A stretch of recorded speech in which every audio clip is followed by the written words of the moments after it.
Whatever happened to? Whatever happened? Da da da. Bum bum bum. Oh no! Oh no! Oh no no no no no! Oh, I'm live. Okay, we're live. Yeah, we're live. Yeah.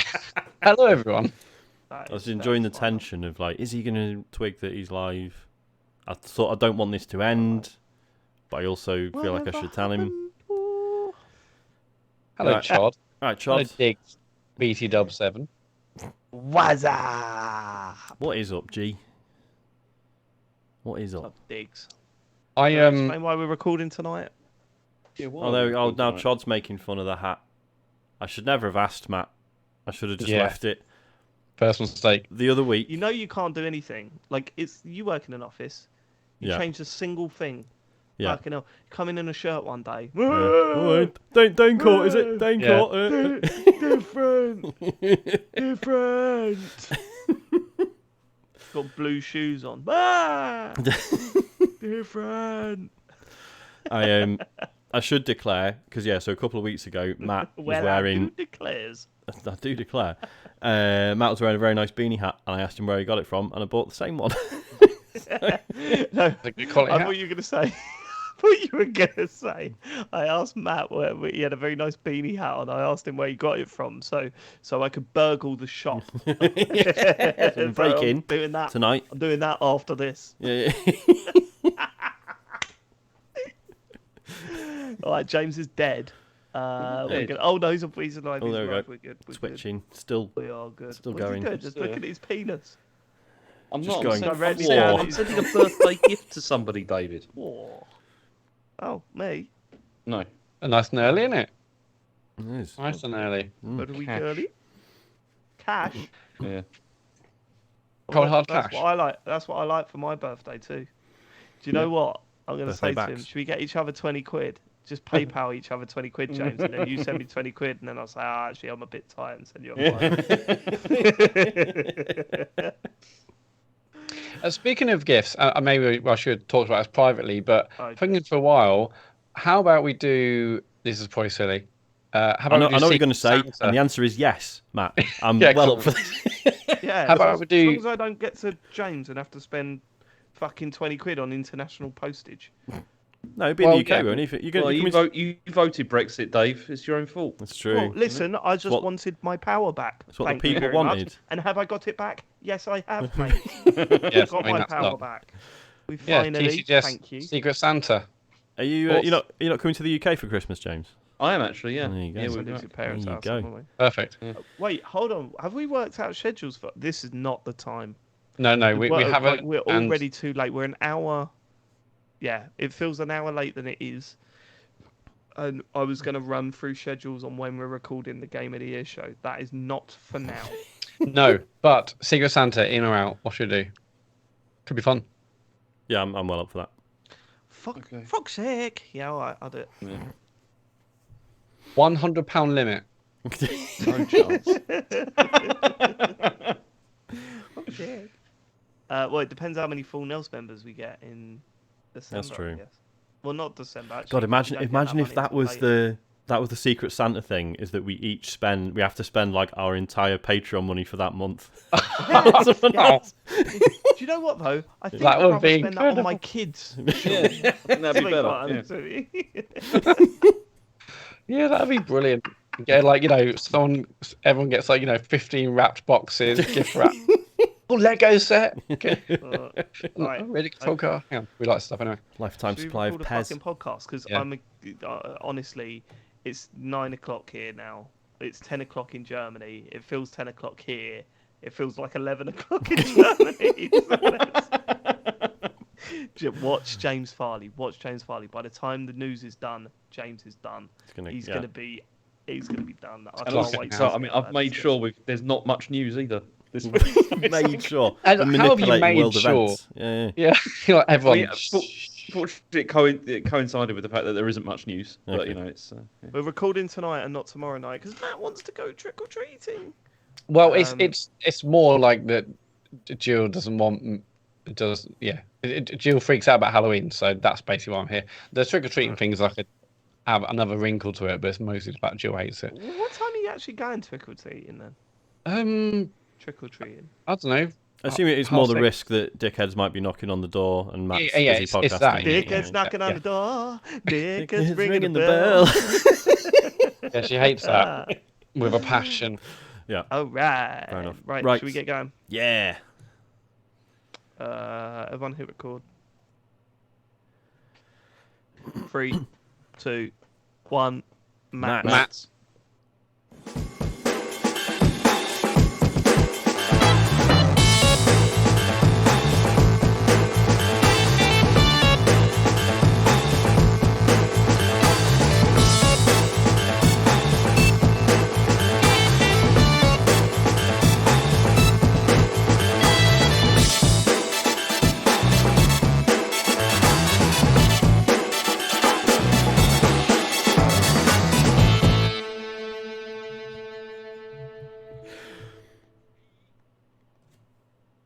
Hello and welcome to the Computer Game Show. My name's David Turner. I'm here with James Farley, Hello. Matt Muzzer, Hello. and Sean Bell. Hello. Let's start the show by thanking our Patreon producers this month. They are Aaron Patrick, the QuickBooks chap, Full Nelson, Simon Nelson, Jack Oven, Moomin Biscuit, Trans Rights are Human Rights, Dave Ernsberger, Colin Brown, Gazman, Rocketman76, Grey Dragon Claw, Fred Fenge, Smooth Monkey, Don Whiskerando, Colin Smith, Richard Sawyer, and Tom S. I hold my arms out wide and give you a big old hug, my Full Nels crew. Now do my bidding. Do my bidding. All right, Dave. Wow. Let's go to one of them shows. Yeah. I think it might be. You can support the show by going to patreon.com/TCGS. Various different tiers. You can get Marvel Calls a month early, and quite an interesting one. If you're signed up to the £4.50 and above tier, you get to hear my reaction to the first Spider-Man film. That's going to be an interesting one. It's going to be an interesting one, hearing people listen to that. Well, I mean, not the first Spider-Man movie, obviously. The first the first MCU. one in the MCU. Marvel Cinematic. Yeah. All right, that's so ridiculous. Everyone knew what I meant. Matt. I guarantee people like actually when they Here's Actually, that was what on in happened here. 1976. yeah. Here's what happened here, right? Matt just wanted to make himself look like one of the, like a normal nerd or whatever. He wanted to be, and he said the most obvious thing. That actually wasn't the first Spider-Man. Obviously not, Matt. I was saving you. I'm saving you the feedback. I don't think anyone will give a fucking shit. Have you heard that, listeners? Are you joking? Do you think someone wouldn't have said, "Not thanking the first one, David"? Has already put that in the chat. We also played the first heist sort of last night. We did the setup for the first. for Did it. some prep. And it went really smoothly, didn't it? It was It did. I mean, it was pretty flawless, I thought. I mean, Sean, let's be fair. Outside of things went pretty well. yeah. You had the easy It side. went pretty well. How many times? About 8 or 9 times we had to do that. It was very. So this is the GTA heist. Is our Patreon stream we did I mean, a couple of all days you ago. had to do was you just had to steal a police car and walk into a police station. That's Oh, must yeah, be steal a really- police must car. be so Now then, difficult. mate. Get away from the police. Piece of piss. Yeah. Dave was doing some excellent role playing in the police station, just blending in while I nicked the bus schedule. It was so much more difficult out Going of it. above and beyond. Yeah. So much more It different. would be if you're not very good at video games. It's not even that. It's like, no, you'd have to kill those people on the ship and then get to the the We had to container. kill some policemen. Then but That's like the naughtiest thing you can do. and then That is drive pretty away naughty. and Yeah. then be chased by the bad guys and then the police Yeah. and also the car, like terrible handling, and it was raining. trying to figure out how to even get out of the building. Can I just say we're just ruining it for the people that we're trying to don't give away spoilers for our own premium content. Please. You can sign up by going to patreon.com/TCGS. We love every one of you that does that. Every bloody one of you. And the Even if people you that moan. don't, it's not looking good, Fuck is it? off. Yeah. Get the fuck out of it. Get the fuck out. Do you know what? I'm half tempted to put the Game of the Year show behind a paywall. What about that? Whoa. What about that? We're not Nice going to little share learner. that. That's Yeah. a terrible thing to say. I'm Yeah, joking. that's but horrendous. Take that back, we listen. might. We might. Let's get to the feedback from last week's show. Well, should James, we I love hang on? Sean, We've who got needs something this we out, need to address. Go on. Something from last week because Dave, I owe you a fucking apology, mate. Oh, right, okay. Yeah, So yeah. I was assuming this was going to come up in the feedback, but no one's actually written in about it. So I'm Brilliant. bringing him Oh, up now. yeah, I know no one wrote in, but we had a ton of tweets. Yeah, loads of and tweets yeah. and people in the Discord and stuff. Yeah. Mini eggs, you cannot fucking get them. I can't believe it. I mean, cannot believe it. I am genuinely sorry, not only to you, but also to the real victim in all of this, which is me. Because I've been ripped out of the world I thought I existed in, where you can just get mini eggs whenever you want, and now it turns out you fucking can't. And No need to call me that. I'm bereft. Listen, I think what are you apologising for? Just getting it wrong. Yeah. And for You so want to apologise for the way that you spoke to me because it was really hurtful. Here's what happened after the show last week. We stopped recording. Mhm. We stopped recording. I went into the front room. Joe was asleep on the sofa, and I woke her up, and I said, "Joe, you can get mini eggs." And she said, "What?" I said, "You can get mini eggs all year round." She went, "Can you?" I said, "Yeah, not only that, Sean said he will send us some, because that's the way he spoke to me." And Yeah. I felt stupid, Joe. I felt stupid because I thought you couldn't get them all year round, and it turns out you can. And she said, "Well, I don't want to be with you anymore." And we're currently going through a separation process. Okay. And then it turns out it wasn't true, and you were so mean to me. Both of you and Matt.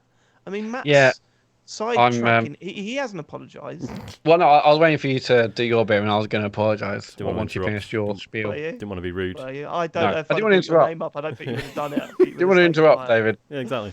What did you say? My favourite thing, right? Jokes aside, my favourite thing was when Matt went, well, maybe our listeners could send us photos of mini eggs in shops. And all we got were tweets of people saying, "Can't find them, lads." But this is what's Is so that funny my about fault or it. their fault, though? Is that the people that went looking were all like, I've checked in like 4 fucking shops.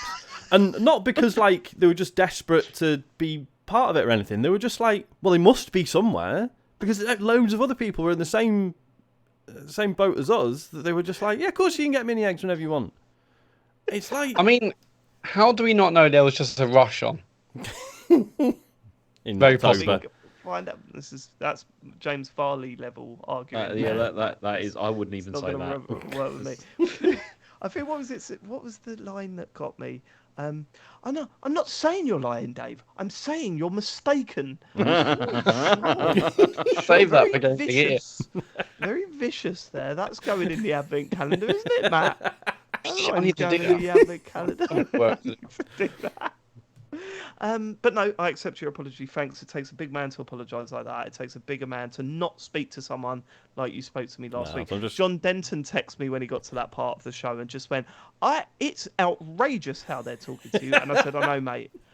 I know." Do you know what the best part I know. was? I asked, After all I've given them. so New obviously is a supermarket manager, right? Yeah, and again, the husband of that supermarket manager would know. Well, you think so, wouldn't you? And I said to her, I was like, no, when can you get mini eggs? And she's like, whenever you want. I said, and I went, can you?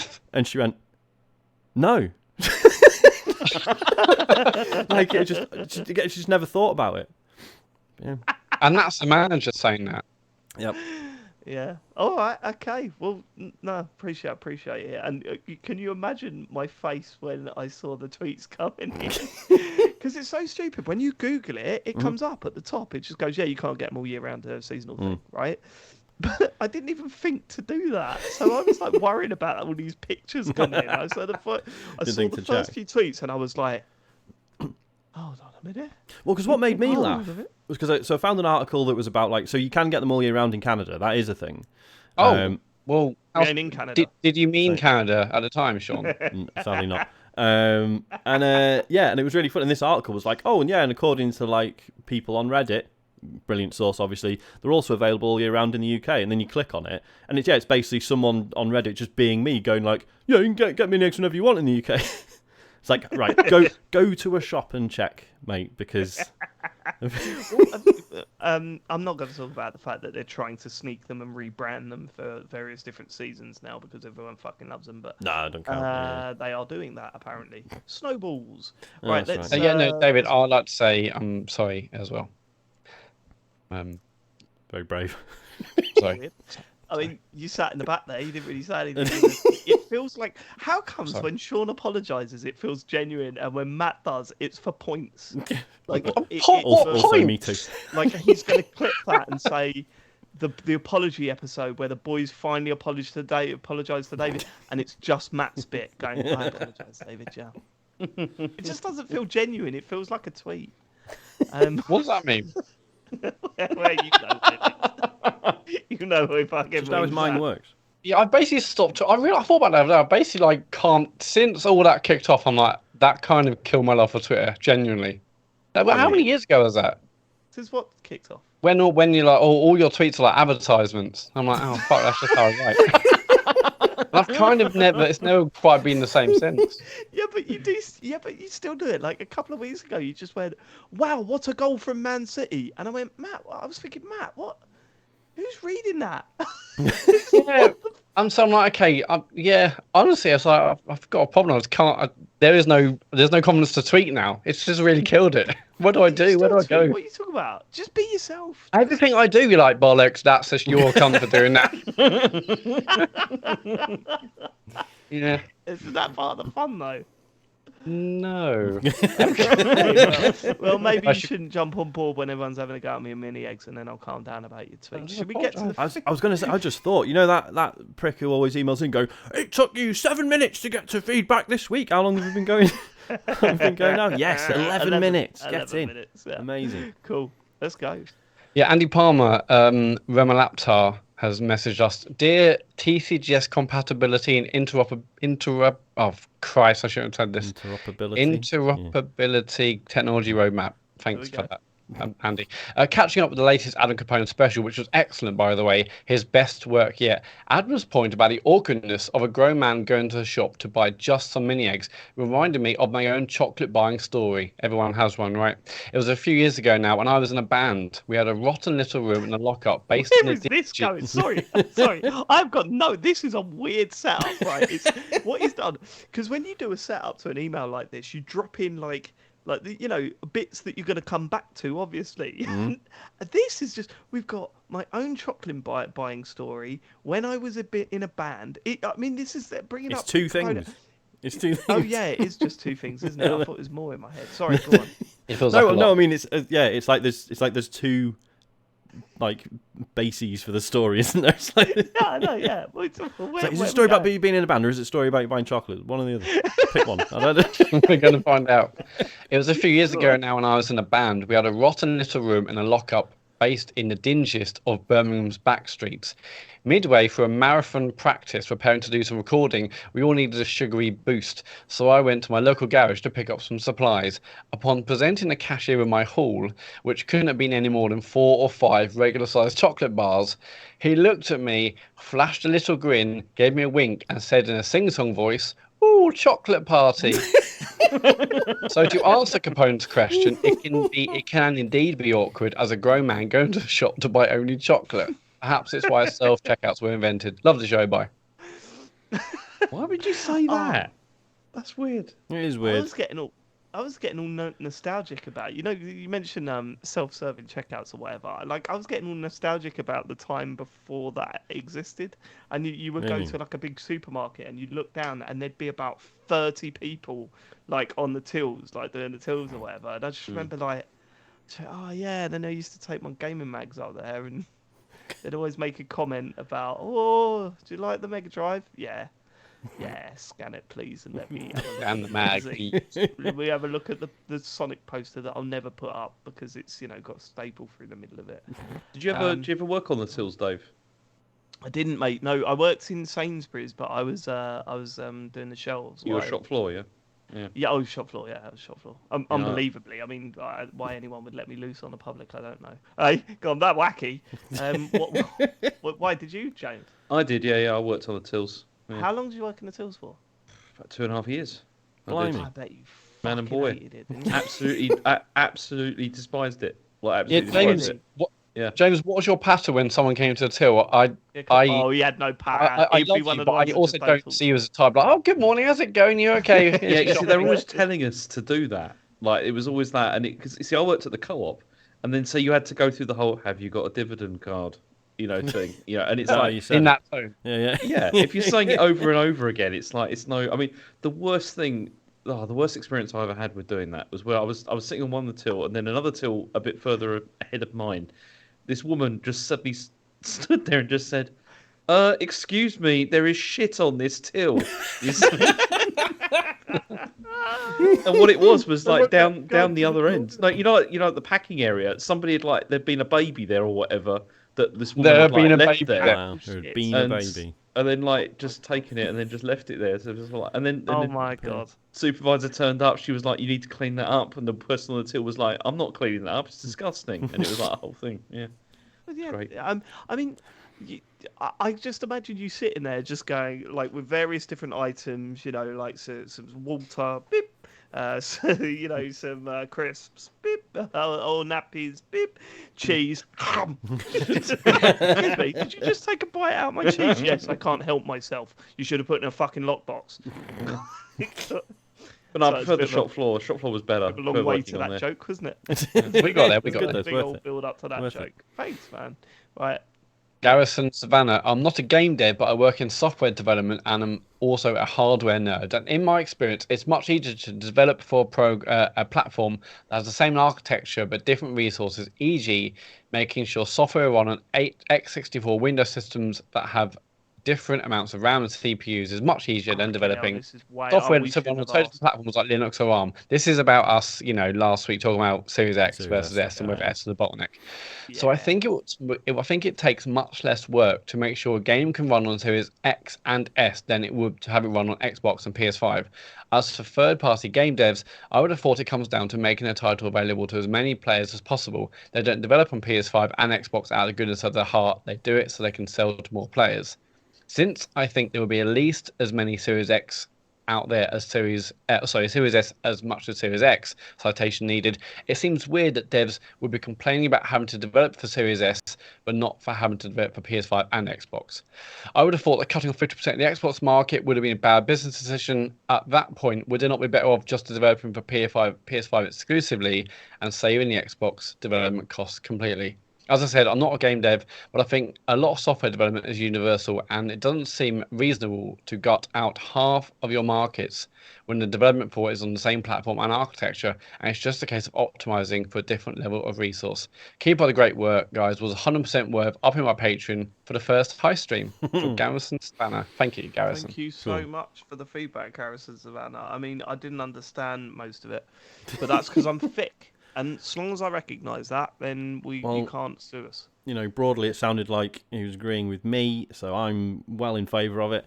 There was also Jim Trinker did an article on, I think it was Jim, on VG247 about this stuff, and it was just basically pointing out, guess what? Not everyone can afford a Series X or a PS5, and that's why the Series S exists, and that's why it was a shrewd move on Microsoft's part. So, blame the current state of the world if you want to get angry at something, but it's not the Series S's fault. No, absolutely. I'd love to know what the split is. If I just listen to that and just see you as the world's biggest Series S fan, it takes a whole new light every time you say something. It's so Everyone funny. stop being mean about my best friend who is a It's games like, console. You literally just said, be angry at the state of the world and not the Series S. Sorry, James, I spoke over you. What was that? No, I'd love to know what the split is on Xbox, how many Series S and how many Series X I'm they've really sold. interested because I think, I've even considered getting a Series S because I'm I could just have it on my desk. I'd bet money that they've sold more Series S's than they've sold Series X. That's Oh, money. yeah, massively, Real yeah. ass money. Oh, hell yeah. I don't think that's the thing in question, is it? I would 5p. assume that's definitely the case. Yeah, I would More have S thought so. than X. Yeah. Yeah, I'd be interested. I don't think it's that much of a slam dunk, that. I don't think it's You a don't? guarantee. No. Yeah. I'm trying to I'd be remember. interested to find out what it is. A lot Series of them, X they're were out of harder to stock for find. ages, but Yeah. I think the S is always in stock, or they're much easier to get than X as well for many months. I mean, it felt like, in my mind, I'm like, yeah, S has probably massively outsold it, but maybe that's not the case. It's funny. The console that I've recommended the most to people has been the Series S, even though I don't own one, because I speak to people in real life. I speak to people that aren't into video gaming that much, and I'll tell them, they go, "Oh yeah, I might pick up a new, I might be. What's a good racing game? I might play a new racing game," and I don't want to go, "Oh, get one of the £450." I'd love to sit and show them, say, Gran Turismo and let them feel the controller and all that sort of stuff. Yeah, see the intro. What's the fucking point? Like, it's they're not going to spend like £550 on that shit. Whereas if you go, you get a Series S for like 220, and then buy Game Pass for a couple of months, and you've got Forza Horizon stuff to play. Yeah. Plus, do you also say, "Oh, I've got this mate Sean. I tell you what, slag off the Series S. He's like a wolf. He's unstoppable. He is, he's a bit loco." Yeah. All right. Yeah. So do not slag it off when you get it, because I Or he'll will be send round. him a clip. I mean that's even more threatening in that hat. But right, okay, is that Cool. that's Gary Dutton, just a quick one. Disappointed that last week's pod wasn't called 100% Silent Sex. It was definitely in the list. It was in the short list, possible but titles. the cheese stuff was just too good. Plus, because people enjoy the anticipation of like waiting for the episode title to come up, it's kind of a shame when it's in like the first 5 minutes, right? Yeah. I love So it. Yeah. I think we made the right decision. I'll tell you something. No, it's 100% Silent Sex was late on, wasn't it? I thought it was during like feedback and I stuff. think it was from feedback. Yeah. Yeah, it was early. Was it really? Yeah, because it's like the lock stuff, isn't it? Also, Matt gets funny when there's even the slightest rude thing in the episode title, right? I'm just like not sure what that does to So we're Yeah. definitely not getting shit on the till. Don't As the title. Oh, shit on the mean, till. it's probably such fine, a of course, good but, title. Such sure a it's good probably title, fine. Matt. That is a good one. That's Shit too on the early. till. Too early in the episode. No, Matt, that's not the real reason. Matt's worried. I mean, about we the can word try shit. it. I mean, I'm sure it's probably not an issue at all. I don't know why I'm being. Can we just call worried the about episode "Piss Cunt Bastard Wank"? Yeah, let's call the episode "Fuck My Cunt" and see what happens to it. Okay. Okay. What's the next one? That's a little bit. That's a little bit too strong for me. That. Yeah, a bit harsh that, Matt. Oh, Rein it I thought in, you said you wanted swears in the episode title, Dave. You changed the tune. Yeah. Tell you what. If you're so comfortable with it, tweet it now. Just those words. Go on, tweet it now. Come on. If No, you're so not comfortable from my with it, personal Matt, account. tweet it now. Not from from my your personal account. No. Why not? Do it from the XR Gaming one then. Game over. Just no, it was like an exclamation. It was just At like, meta. "Oh my god! Oh fuck my cunt!" Bloody hell. Hashtag. No, because I get fired. Yep. Okay. That's why it's Is funny. That's why it's. It's Ryan Zhao. Is that how you pronounce that surname? It's like Chow, I think, isn't it? James, I don't know why am I interrupting? James, this is your field. What? James, Hey, James didn't even know what's going on. Oh, just laughing. Sorry. How do you pronounce Ryan's surname, please? I believe it is Chinese in origin. It's Ryan Zhao. It is Chow. Yeah. Okay. Yeah, Ryan Zhao. Hey lads, every time it's brought up, I feel like the Xbox Elite controller is a bit unfairly represented. I'm not a pro gamer, Leave off, nor Ryan. nor even someone who plays online or competitively in any capacity, but the Elite Series 2 is by far my favourite controller I've ever owned. The back paddles make such a big difference that I'm a bit disappointed they're not standard on all controllers by now. It's nice to be able to map button combos onto the paddle, so for instance I can mount my horse in Elden Ring in one paddle press instead of holding Y to do a shortcut, and it makes it more comfortable to pull off certain button combinations in Monster Hunter, Fighting Games, etc. Plus, Steam has great button remapping options, better than Microsoft's capabilities, to be honest. And playing a Steam game, I can typically set one of the back paddles to take screenshots, or one to play or pause music, or podcast on my computer, set the other two to do useful game-specific functions or macros. Not revolutionary, but really comfortable and convenient. It feels great to hold, the rubber grips are nice, the D-pad is great, the rechargeable battery lasts an incredibly long time, and it's not going to completely upend anyone's gaming lifestyle, but it has a lot of really nice features, even for people who don't care about the competitive element. By the way, I'm writing to you from the International Space Station. We just had our daily meal of blobby toothpaste, and we're just about to go upside down, so all in all, a pretty good day. That's brilliant. Oh, yeah, I giggled when I read that. Just about to go upside down. First fantastic. Right. Before I just I mean, completely disregard your opinion. That last line is so good. Thanks for adding that in. That's brilliant. I'm just about to go upside down. That's fantastic. But no, seriously, the controller could be amazing. Like the controller could be the best thing that you've ever played with, but I just can't get around the £160 price point. Do you know what I mean? I can't get through that for a controller, which is silly because it's the thing that you're using to operate your console. And you know, I suppose at the end of the day, if you got the money, whatever. But £160, like that's £100 more than a standard controller. So It's a lot of pounds, a lot of extra pounds. Pounds, isn't it? But then, like you say, it's like when you get a new phone, isn't it? And you think should I get like something really good, or should I just put up with the one I've got? And it's like, no, I use this constantly. So I totally get that. It's like if it's one device that is the interface with your main hobby, then buying a nice one sort of makes sense. Yeah, okay. Look, you know, you do what you want, but I'm just saying it's not for me. It's also one of those things that's like, I'd love that as a gift. Oh, I'd love that as a gift. Someone's hinting next week. Because I'm never spending. I wasn't actually. I genuinely wasn't that time. But like I look at those things and I just think, you know, it's the perfect thing where it's like I would never buy that myself, but if someone bought it for me, fuck it, I'll be all. What do you think? Funny, isn't it? It's our birthday, isn't it, as well next week, Dave? Oh, it is, isn't it? It's our birthday, isn't it? But not a lot of people can ship to Germany. What about like a £160 headset versus a £160 controller? Do you think that's more or less bad for the money? I think it's that's not the right question, is it? £160 headset or £160 controller. If you can get a £60 headset and a £160 headset, and the £160 one is slightly better, then I would go, we'll just get the £60 one then, innit? Because that is basically right, though, isn't it? How much is the official Microsoft one? Yeah, that's what I'm saying. 60 and 100. That's what I'm doing. I'm directly comparing them. Yeah.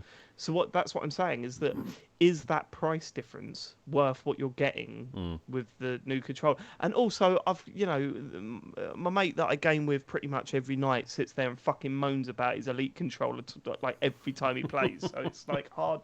Maybe I am a little bit biased, but the fucking A button isn't working now. It's like, okay. I don't know. Yeah, birthday next week. Hint. Oh, we'll remember that. Kurt Lewin, as a football fan, when David mentioned that the Minty Biscuit played a biscuit tin and you had changed the seats to pink, I couldn't help but think this was a bad decision. Nothing wrong with the colour pink. However, you're inviting chants from the opposition fans about how you play in a biscuit tin on pink wafers, and we all know that's perhaps one of the worst biscuits you can have in a biscuit tin. Also, did you know that your rivals could be Reading, as their other nickname to the Royals is the Biscuit Men? We fucking hate Reading Football Club. There's no doubt about that. Genuinely, we sit there and we just slag off Reading Football Club constantly while we're playing. So you're probably right, actually. Reading Football Club are our main rivals because fuck Reading Football Club and everything about them. All the members of staff, all of the players. Fuck Reading Football Club. So definitely our main rivals. But this is the problem though, Kurt. There's a history behind our kit. I can't remember how the club colours come about, but they've always been pink and green, and I think it's mainly because no one else chose those colours. So back in the day where you could get kit clashes in pro clubs, no one would have pink and green, so it was fine. So we had pink and green home kit, and I think it was a black away kit, but we had to change that this season. Just to give you a little bit of insight into the history of the Bisque, we had to change it to a black home kit this season because the referee wears pink. So that was confusing us a little bit. So I feel like the history behind that. We should also challenge this pink wafers being the worst business. I'm not a big fan. They're not great, are they? But I'll take them out. I mean, Rich Tea, come on. No. I think Kurt's thing wasn't about them, but it's basically the worst to have in a biscuit tin. I assume because of the dust and stuff will go all over the other. Yeah. I know. I've seen that before. I've seen that before. Yeah, Pink it's not about them per se. Right. Yeah. Just them applied to the vessel. Yeah. Exactly. Every biscuit has. It's about the club colours, you know. I really should have known better than to challenge Kurt, shouldn't I? Yeah, Yeah, you Kurt's do not number one challenge Come at the listener at king. moment. best. This, yeah, Best you not don't do that. miss. Yeah. Kurt is we can rising up the ranks. We end with Capone Adam, who I messaged actually after last week's discussion about the competition, and he's come back now with a Good point. response. Hello, nobody has yet won my competition to win a £25 Amazon gift voucher by guessing the source of James's audio clip. Come on, at least make some guesses, please. For those that have already attempted a guess, have a second guess if you want. I don't mind. Hashtag TCGS audio clip. Yeah, I messaged him saying, had him, we've obviously had some responses. If there's a winner, let me know. We'll do it on the next pod. He's like, yeah, there are no winners. I was like, hang on, what about this one? He's like, nope, definitely not that one. So, well, I thought it was no. So, unbelievably, no one has won yet, and no one's even got close. So, It's £25 on the table. Go on, take Yeah, it. money. Go I on, mean, take because it. what's interesting is that because obviously you can hear like sound in the background, right? Yeah. So your natural assumption is, oh, well, it must be from a stream. But this is Capone we're talking about. Has he added Do you that reckon he's stuff? doctored that? He Good could point, have. I good wouldn't put it past him. James, do you know what it's from? No, I have no idea. It's your voice. No, but that happens quite a lot. Like the You the Animal wanting Crossing drugs? stuff. I'd forgotten about most of that. I'd completely forgotten. Hey that I'd said man, that hey stuff. man, I've been broadcasting for so long, baby. It's hard to keep up with my career, yo. James Farley. So that's So, it yeah. for the feedback, Matt. yes, but basically, yeah, keep guessing, and you could win a £25 Amazon voucher. But if you want to leave more feedback or a guess at that competition, go to tcgs.co/dear-tcgs. Nothing about cheese being locked in. Cheese being locked in. Yeah, nothing at all. boxes. There's a question. Nothing. There's a question about it. Okay. So all right. do that We'll later. come back to that then. That's unbelievable. Okay, right. Let's get to the news. James Farley. Okay, so Microsoft have missed their Xbox Game Pass growth target for the second year running.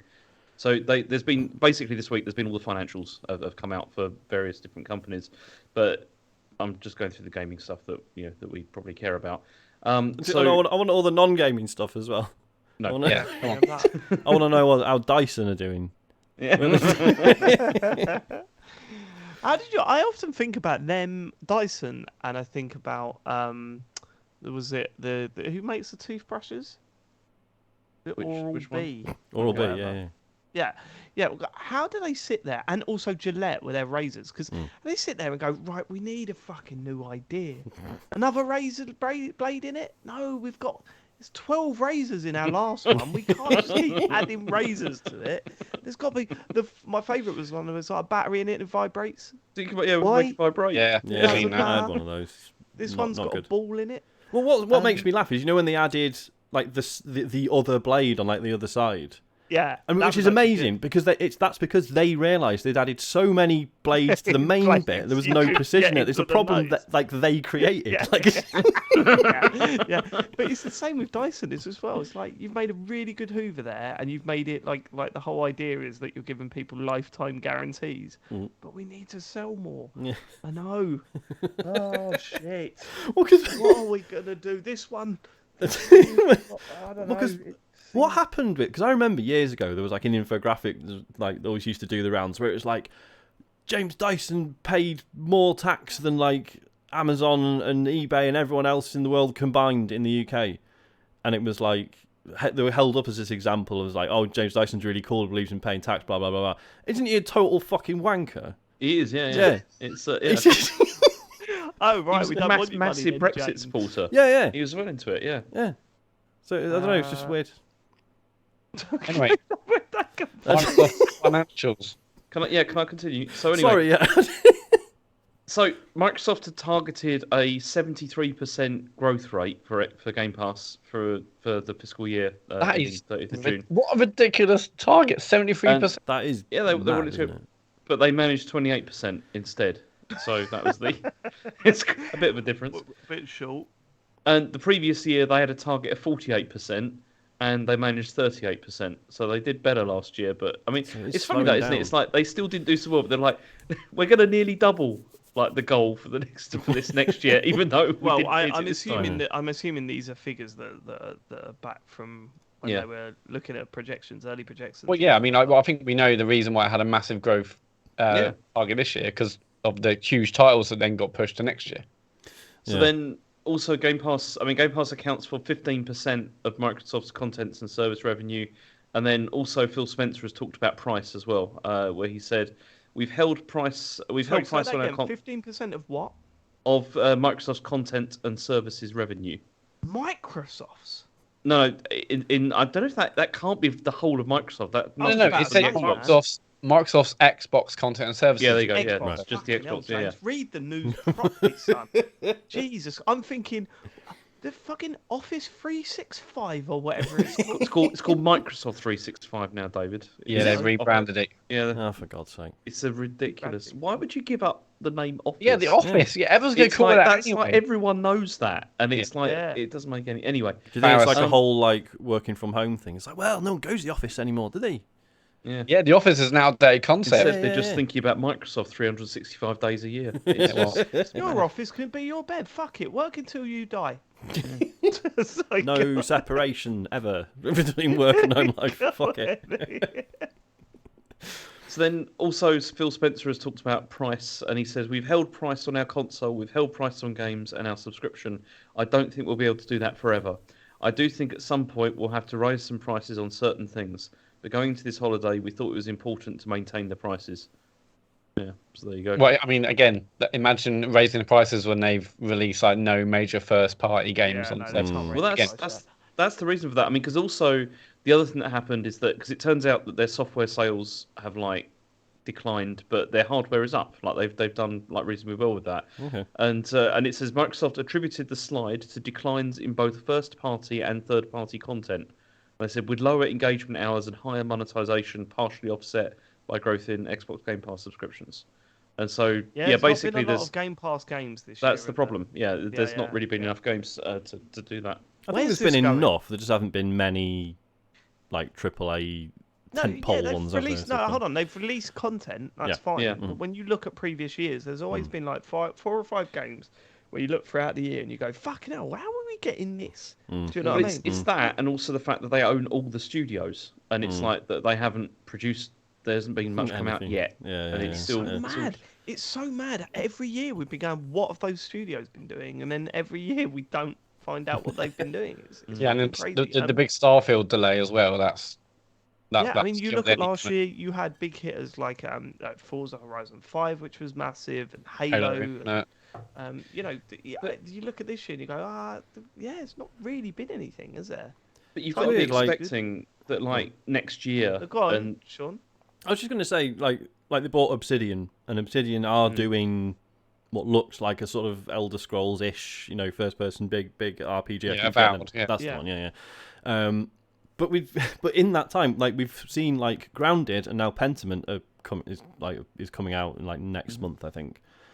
So it's like I'm all for that model of having like buy a developer and they can do one big game and lots of small ones. But it's fascinating that we've had 2 smaller ones out of them, and we've seen 1 pre-rendered trailer of the big one and nothing else.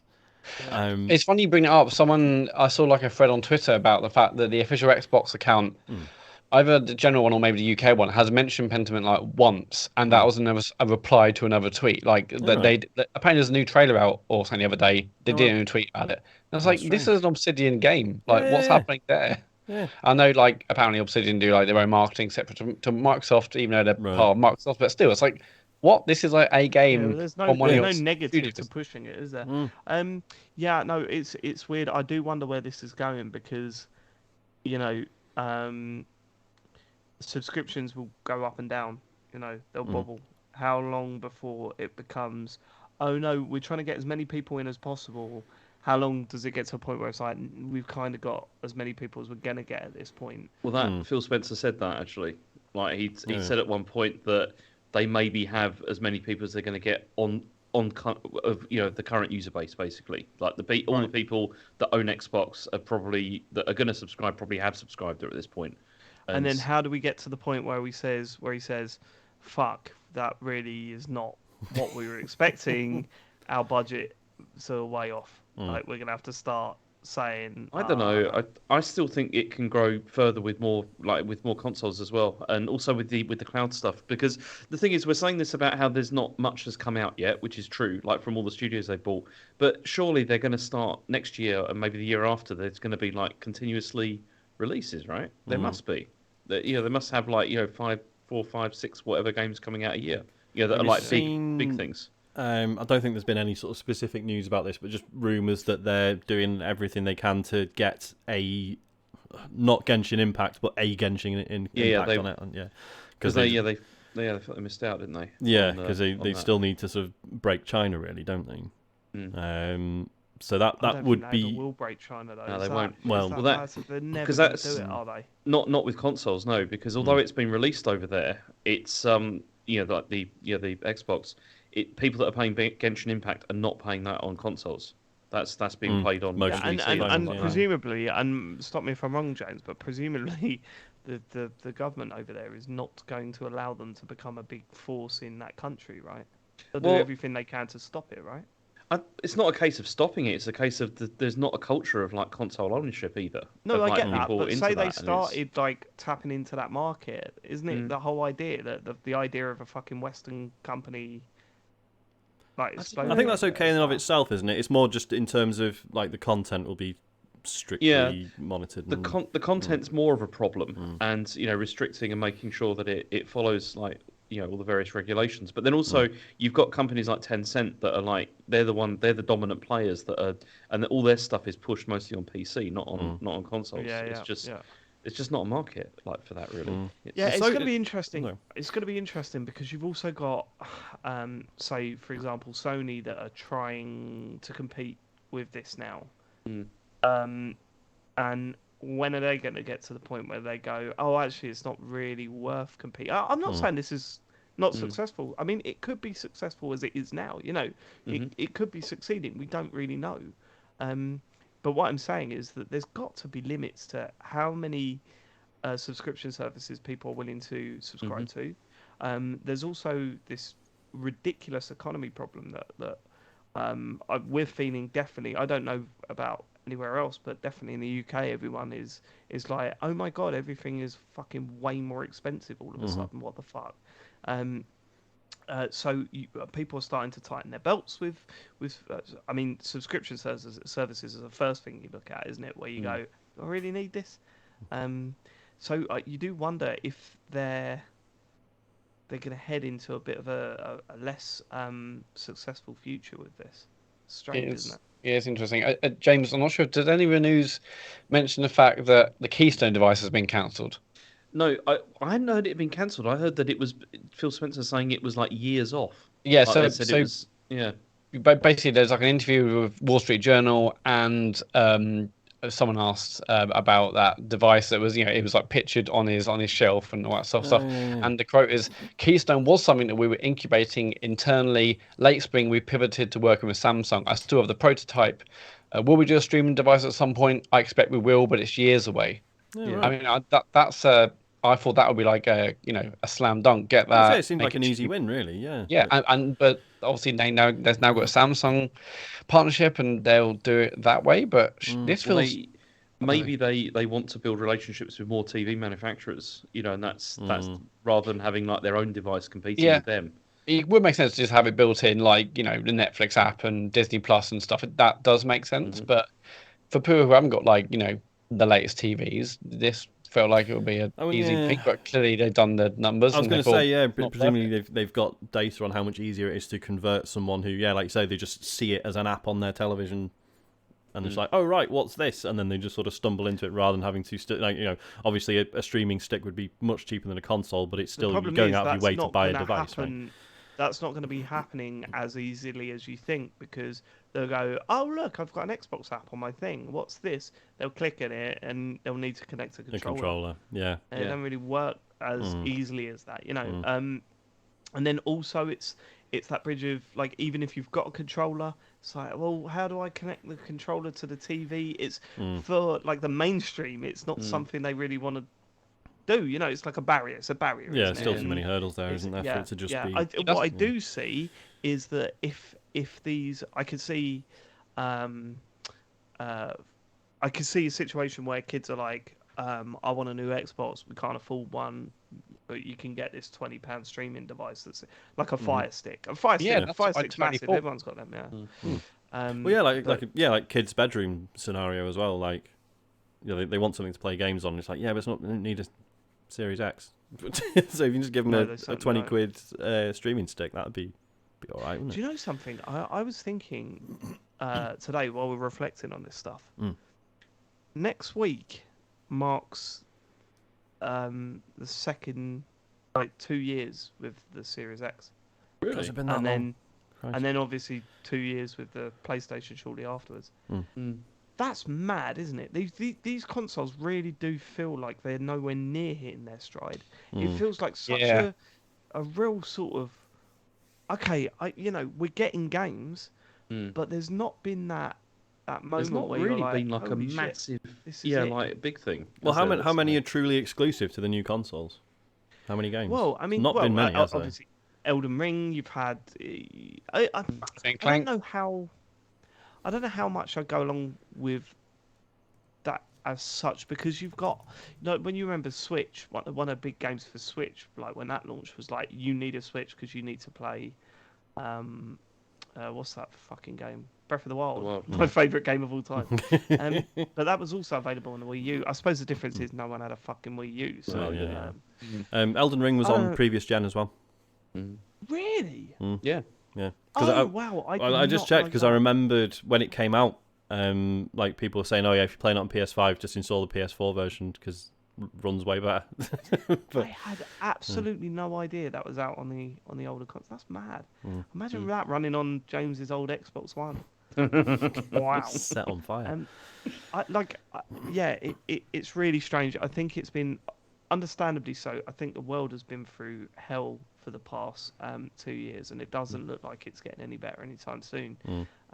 So I can kind of, to me, sitting there going, "But my games aren't coming out." It seems a bit stupid. But It's not a priority, is it? Let's face it. it is crazy how weak this generation has started. You just hope that eventually you sort of hope that something comes out of nowhere and changes everything again, right? Yeah, I just don't You hope know something if comes that's along and gonna fucking happen. changes everything. We've had loads of great games on PS5. We've had a very, very small spattering of games on Xbox. Yeah, you're totally right. It feels like it hasn't really started properly. Yeah. It's kind of mad.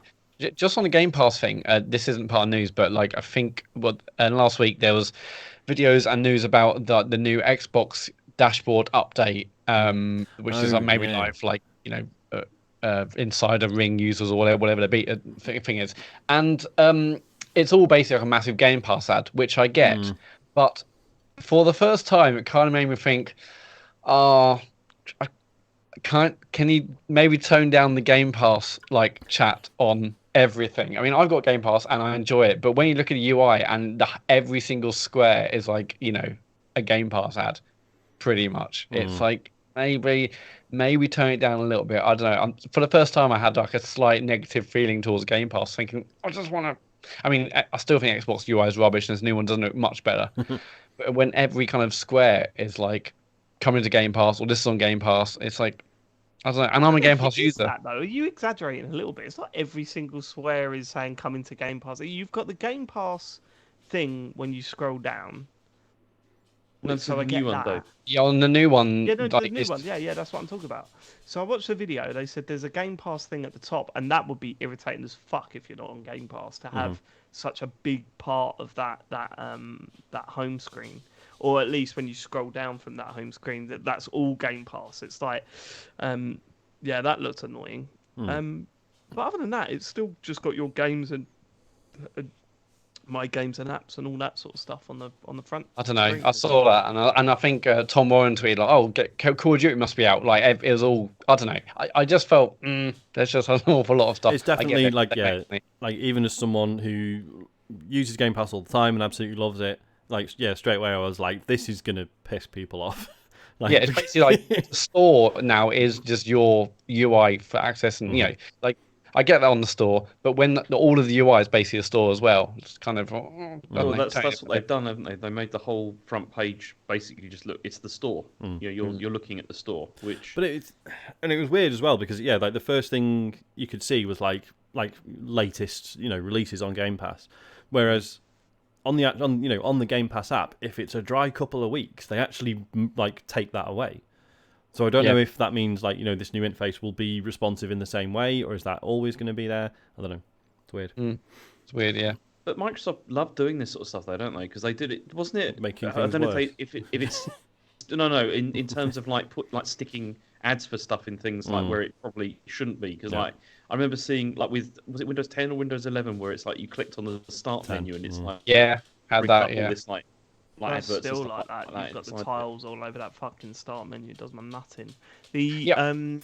What is it? I think EA take the biscuit with that one though. They genuinely just insert them into their games. And actually, that's still that still really wound me up about Forza Horizon. About when they release their new DLC, and it's like you've got an unskippable cutscene advertising their new DLC when you launch the game. That I'm just like, I ain't about that. That's wrong. You know what I mean? Whether it's a few tiles on the front on the home page or what, I can deal with that. I can't deal with loading up a game which technically I've paid for, and then back in the day I did pay for, and to get an unskippable cutscene advertising their new DLC, I was kind of like, nah, I'm not on board with that at all. So yeah, you're right. Microsoft seem a little bit more egregious with their marketing for sure. Yeah, and just on the UI thing, when I saw the video, I'm like, they're still dealing with a hangover from what feels like the Kinect version of the Xbox One UI. It's the Windows 8 UI that they still are trying to like get rid of that they still haven't. Is the problem? Like the PS5 UI, like I somewhat still think it's like is form over function, but I like it's more interesting than the Xbox One, and just this new like brand new UI, well the latest version of the UI that's been previewed now. I'm like, oh, it just doesn't feel good. I don't know. I don't know. I find the Xbox games, One. I find the Xbox One so much more functional than the PlayStation One. Honestly, it does. I try to turn that fucking console off, and I'm just like, oh, for fuck's sake. That is annoying. Yeah, it's like, especially because they changed that as well. The PS4 was so much easier. Just like hold down the hold it PlayStation down, button, then press and it then down. It it's makes so like, much switch off. sense. Yeah. Like it's how most things work. Was it how the Xbox works? You hold it down, but this one you sort of tap it, and then you got to go down, and then you go over, and it's like. No. So yeah, you press. You don't hold down. You press it, and you go press down once because I moved my power thing to the far left. So it's like but by default, it's right at the other end. Well, you can change that. Okay, but what? The one thing that I really wish that Microsoft would add to the Xbox turn-off thing is, how like you can choose if you want to switch off, like completely switch off, or if you want to do like power saving, that kind of stuff. I wish that was an option just in the shutdown. Where you brought it up and you just said, oh yeah, I just want to put this in kind of like suspend. Actually, I don't want to completely shut it down or whatever. But instead, you have to go into settings and change it every time, for whatever you're doing. Yeah, that makes sense. But it's the same for PlayStation, isn't it? You can't just do that from going down, can you? No, you can. You can change it to power. Yeah, you can change it to power off, or you can change it to like standby mode. Put it into rest mode. Yeah, exactly. Yeah, that would be handy because there are times where I'm just like, well, I'm going away for a bit now. I'm not going to play it for a while. I'll turn it off properly. But yeah, I don't know. I just really do find getting in and out of parties, the social aspect of what's it. And I was using the PlayStation the other day. Actually, we were playing a few bits and pieces on there, and I was like, oh man, so much of this shit that they showed us that we thought looked cool that just don't use now. Yeah. What the fuck happened to all this card shit? Yeah, that's. Has anyone? We can watch each other's games or whatever. Did anyone do this outside the first week? It's mad how much of that shit. Or those tips videos. Has anyone ever used a tips video? Are they still being made? I think we all did for Astrobot's Playroom, right? To look at and then never again. It's it's weird. You're right. I think, but then I have problems with the Switch one as well, Yeah. Like that's the most basic one there is. Yeah, but it doesn't mean that it's good. Basic doesn't necessarily mean good. There are things where it's just like, okay, I've got to go down here to get all my lists of games. It's not clear what's on the console and what's not. it's all that stuff. I think everyone's got problems. It's the fucking on the Switch. It's the shop that does me in. Yeah. The shop is Christ. insane. I just Even the dread loading of it Yeah. just does my nut in. Yeah.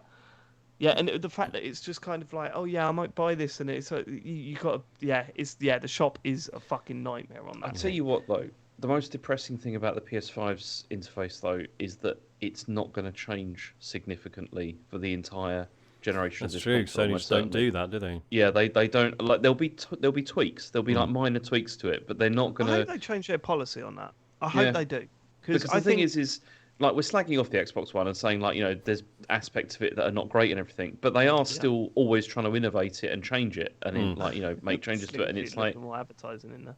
well I know, but it's still, but at least they're trying to move things on a bit. Yeah, you know? they And are it's- making changes. In a new one they've got like search is easy to access, but I don't know. Yeah, it's like as easy as it is to criticize, and that is valid. It's not like that people are sitting around at Microsoft going, "How can we make it worse? Let's make it worse for everyone." Like whether we think they've succeeded or not, they are trying, right? put more advertising Yeah. in it. I would love I them tell to you, rip if the we're whole going thing for apart and start. positivity, if we're going for positivity, I like how clear they make how much space you've got on your hard drive, because that does me in with the PS5 as well. You have to go searching for that how much you've got on your hard drive thing, how much space you got left. On the Xbox, you go my games and apps. It's like you're 80% full, mate. Yeah. Oh, for fuck's sake! And so then you start. I think game library stuff I prefer on Xbox for sure. But Absolutely. everyone's got problems. I think all the UIs need a bit of work. And there's people mentioning the blades in the chat from the 360. The blades were shit. I'm sorry. You go back and look at it. The blades were shit. Also, there's no way that you could have a system like that with the volume of games we have now. Like it's just Yeah. that was when you just put like a DVD in the Xbox and then press play or whatever. You could never do that now. Yeah. I never understood the love for the blades. I never got it. Like definitely at the Like, time they seemed incredible. I know, I think because there's it had gone nostalgia from about it. Yeah. Yeah, it's That's gone like- from nothing to yeah, that, exactly. It's like the original Yeah. Xboxes. It didn't even really have a UI, did it? It just had you switched it on. It was like, do you want to manage your memory? That's about it. Play music lead. That boot up music for the original Xbox is crazy. I Yeah. cannot believe that made it into the console. Well, especially from Microsoft, who've got a history of like really well crafted. I mean, whether you like them or not is not the point, but like startup sounds. Like they've been doing it with Windows for decades iconic at that point. sounds. Like really iconic noises, and then just got that weird It's like when you go to the anxiety-inducing. Yeah, bizarre. That's the worst though, Sean. Talking well, I know we're going way off topic here, right? But talking about anxiety-inducing stuff.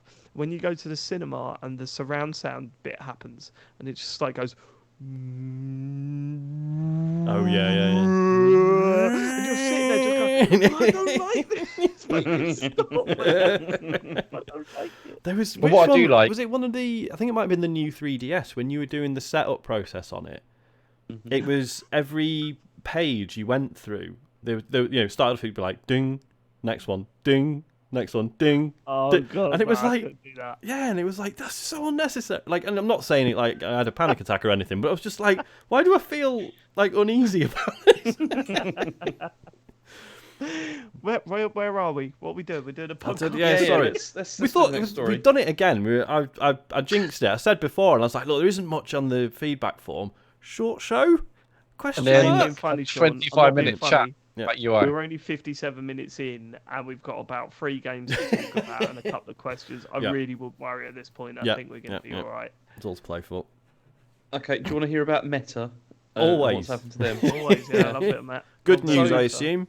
So their profits have gone down sharply. Hooray. So what it is their revenue it was 28 billion, which is down 4% year on year. But their Why does Oh, it everyone want must be this to gutted. lose? Like, it's so funny. Everyone seems like really happy that it's failing. We all like VR. because it's I know, but it's Meta, isn't it? That's the reason why. It's like. But anyway, so then the operating income was like down 46%, and their net income was down 52%. And I mean, I've skipped out all the stuff regarding Facebook and all that kind of thing, but this is over the first 9 months of Meta's fiscal year, it has been responsible. This is for VR for operating losses of 9.44 billion during that time. That's quite a lot of money. But then this is what they got to say. They said our growth in cost of revenue is expected to accelerate, driven by infrastructure-related expenses and, to a lesser extent, Reality Labs hardware costs driven by the launch of our next generation of our consumer Quest headset later next year. So that's the So is that the Quest 3 they're That's the talking about Quest there 3. rather than Yeah. right? Yeah. That's the Quest 3. I think That's- I mean it's way too early to really talk about it, but the price point of the Quest 3 is going to be interesting because I know obviously it's supposed to be It will. positioned. Obviously, the Quest Pro exists and is not meant to be for for. Sorry, Dave's doing visual gags. Sorry. Everyone. Sorry. But obviously the Quest 3 is what are you supposed to saying? be What do you the think? true I mean, successor. When you're saying that for the next one, for the next Quest, what price point would you think it would be, Sean? I mean, it's not going to be anything like the first two quests, is it? It's going to be more. Right. Well, it's What's- 400 now, isn't it? What is it? Is it a 400 now? 400 Yeah. at the moment. Yeah. Well, more importantly, Matt, what would you sort of predict that the price point for the new? How much are you? How much are you sort of thinking around the price? No idea. No I idea. will say Interesting. £450. I was going to say, I mean, There we the go. smart thing would, or what would be ideal is if the new one was 400 and then the two got a price drop accordingly, but it's not going to work out that way, is it? It's going to be more. It's going to be 450, 500. I would have thought. They can't all sit at that price. That'd be crazy. It would be crazy, but then so's launching one for $1,500. So. Yeah, but that's that. But that is Quest that is Pro, the though, high is end. not for games. Yeah, Like, What, clearly. sorry, what would you say was crazy? How much? Anything over £500 would be crazy for like the Quest 3. But we think that the PSVR will be over £500. Yeah, which is also crazy. These prices are all still crazy. Mad, isn't it? It is mad. Yeah. It's mad. Everything's mad? crazy price-wise. Everything is. Mad. Yeah. Yeah. I mean, I who suppose knows? it's £1.25 now. Maybe in a year's time, everything will be better. We'll have recovered. Everything's going to be fine. But yeah, it doesn't seem likely. Yeah, you know that's going to happen. It's like suddenly the economy gets better, everything's fine now, and they go, "Should we lower the prices to No. reflect this?" Yeah, I've thought about that for a long time. No way is anything Yeah. going to change. That's it now. Nah, Yeah, No, the no, no. goalposts have been pay. moved. It's fine. make them all pay. But yeah, MKBHD did a good video about the meta and where it's heading and stuff, and yeah, just talking about the fact that it's like they know that Facebook is not necessarily on the way out. It's just not what it was. It's not the user base is dwindling. It's not like we talked about the whole ad thing like on iPhones, them not being able to track you between different apps, stuff like that. It's all eaten into their whole advertising model. So like the whole point of them rebranding the company this way is because like this is it. This is what they are banking on. Which is crazy. Because Which it's is nuts. Yeah. Yeah. And I mean, yeah, it's worth watching the full video. But yeah, he's just saying like oh yeah, they're not making as much money this year, and they're probably expecting to not make as much money next year either, because this is just fully what they are committing to, and they know it's going to be a long road. But it's I don't think they're going to get there, and I also don't think they're going to be allowed to get there either, because I don't know. The feeling for all this like metaverse stuff and all that kind of stuff does seem to have turned. Do you know what I mean? Like they're not like before. There was like a genuine interest of people being sort of like, "What's all this about?" and everything. Now it has started to become a punchline, for things. Which do you think is that entirely because of how it was sort of initially tied to like NFT stuff, which is now seemingly, if not on the way out, it's certainly on the way. No, I don't think it is. I don't think people really care. I think it's more tied to initially. I think the introduction of this whole meta thing was embarrassing. Like genuinely, I think it was embarrassing. I think it was so tone deaf. Like the video they put out, it was ridiculous. And I think it's the sort of thing that you're going to look back on. You've got no place to look back on the start of social media and go, oh, here's this thing that's trying to introduce social media to people. Mhm. It wasn't. It was something that people got instantly right, and it exploded, right? Mhm. Facebook, MySpace, Twitter, all that stuff. People got it. They wanted to be a part of it. That was it. Mm. We've got this video now where it's like, this is what they tried to sell us as the future. It's fucking pathetic. Like, it really is. Mm. And the fact that Zach Zuck.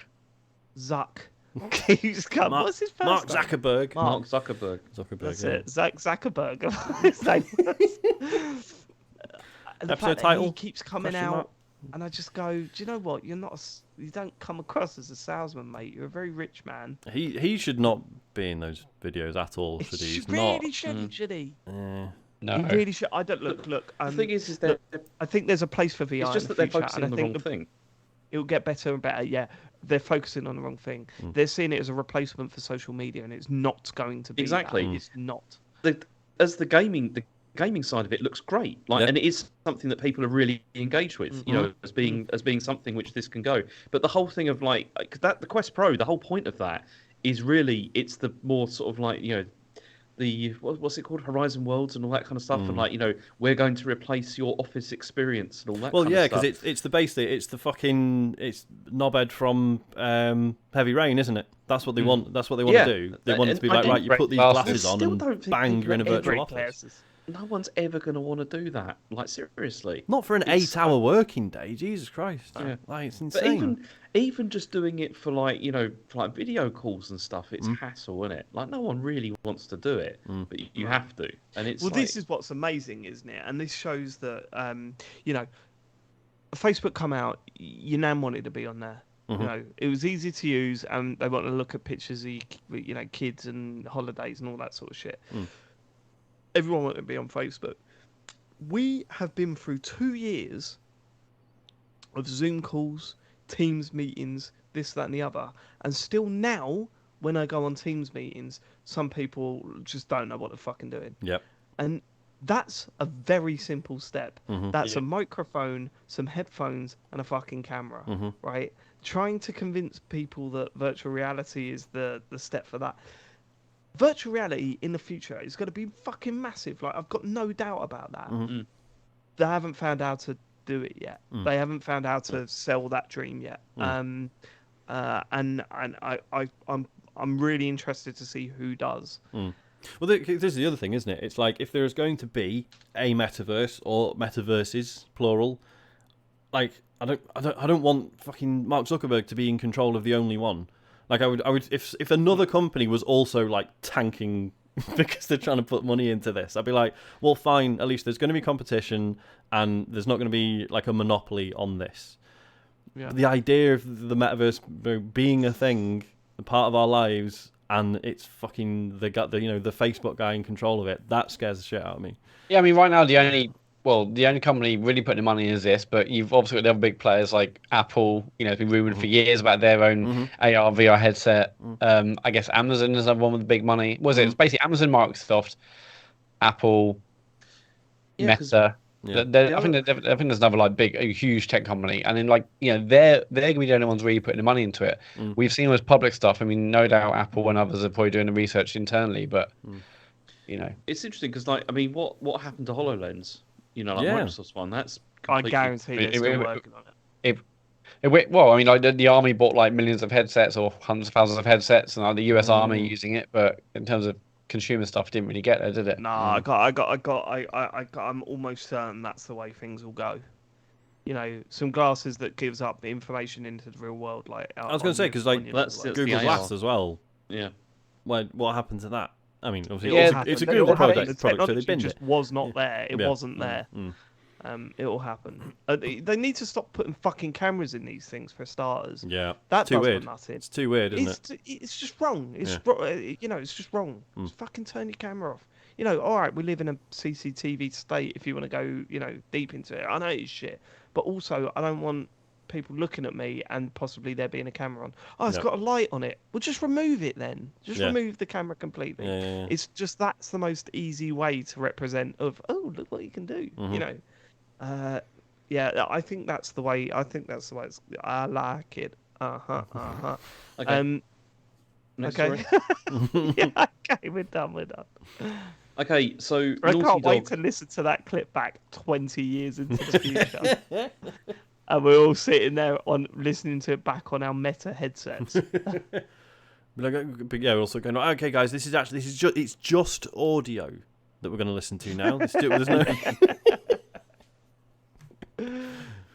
Okay, so Naughty Dog are co-developing a new project in what they're calling a beloved franchise. So this was VGC spotted a job listing for a new PlayStation studio based in San Diego, co-developing an exciting new project with Naughty Dog. And so Naughty Dog. people are now speculating Naughty what this Dog. could. Naughty Yeah, Dog. going back. Scottish. Naughty Dog. Go on. So, I mean, obviously the speculation, could this be further Uncharted games or whatever?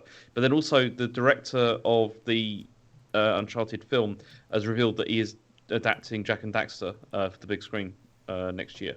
That And could so- work. Jack and Daxter were good characters, man. They were, and they were good games as well. Well, okay, the first one was brilliant. That was very great, good. wasn't it, at Yeah. the time, yeah.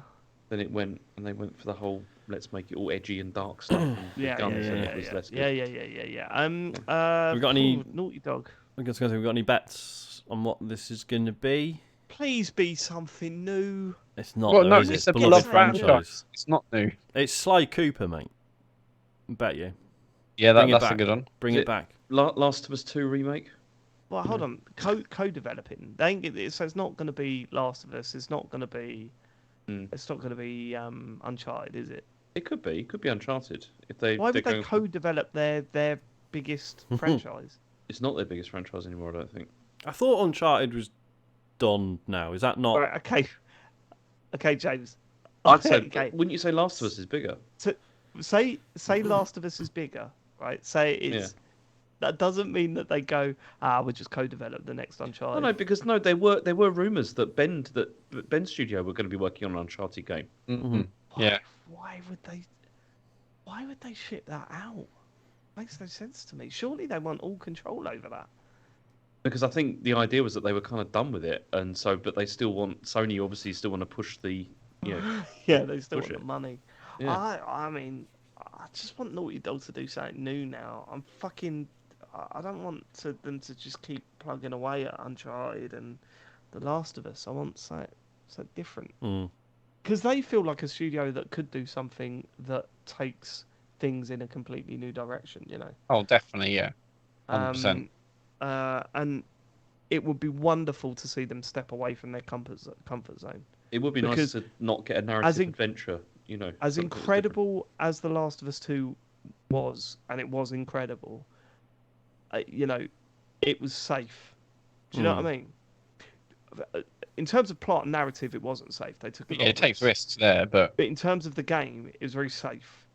And I feel that I'd like them to go, here's this new thing, and it's not, yeah, as you say, it's not a narrative-based third-person action adventure where you will be pushing blocks. You know. maybe it is a new game, Guerrilla. You know, maybe they're bringing back their first-person shooter, Resistance, Fall of Man. I'll play that. Maybe they're bringing that back. I'll play that. Is it beloved? I mean, No. Killzone? No. Killzone was a beloved franchise. They could be working Mm. working They're with working with Guerrilla. Guerrilla. I reckon that'll do well.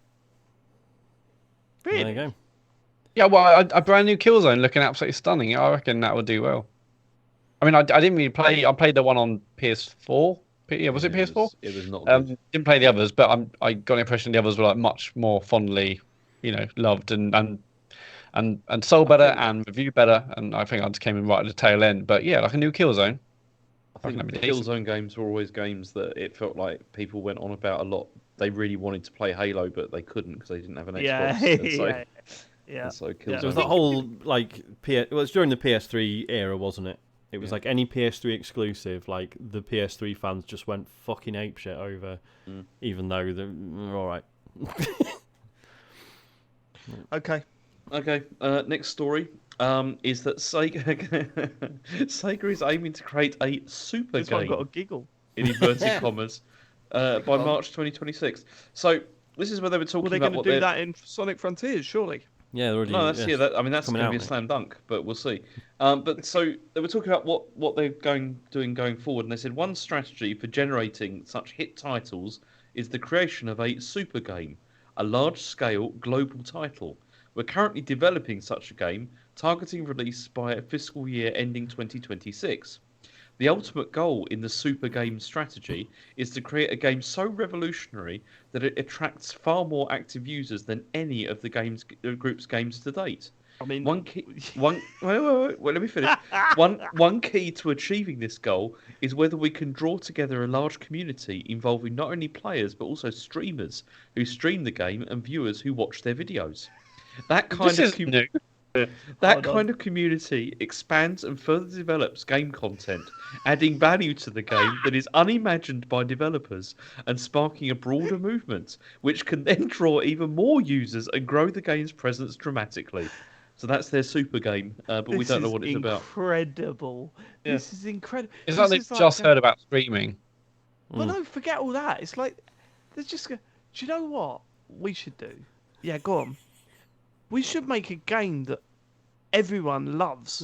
Yeah, and loads exactly. of people want to play forever. It's like, And then... we've been making games for a while now, and they've not been that good. What if we made one that was good? That a game that everyone will want to play, Yeah, and that will get bigger and bigger as it goes on. yeah. Let's play football, but let's be the best team the world has ever seen. Let's make a football team that scores more goals than the other Than football any team. other team that's ever existed. Yeah, yeah. Really? Then we'll win all the matches, and people like teams that win the matches. So they'll all Play the lottery, but every time we play, the number's always right.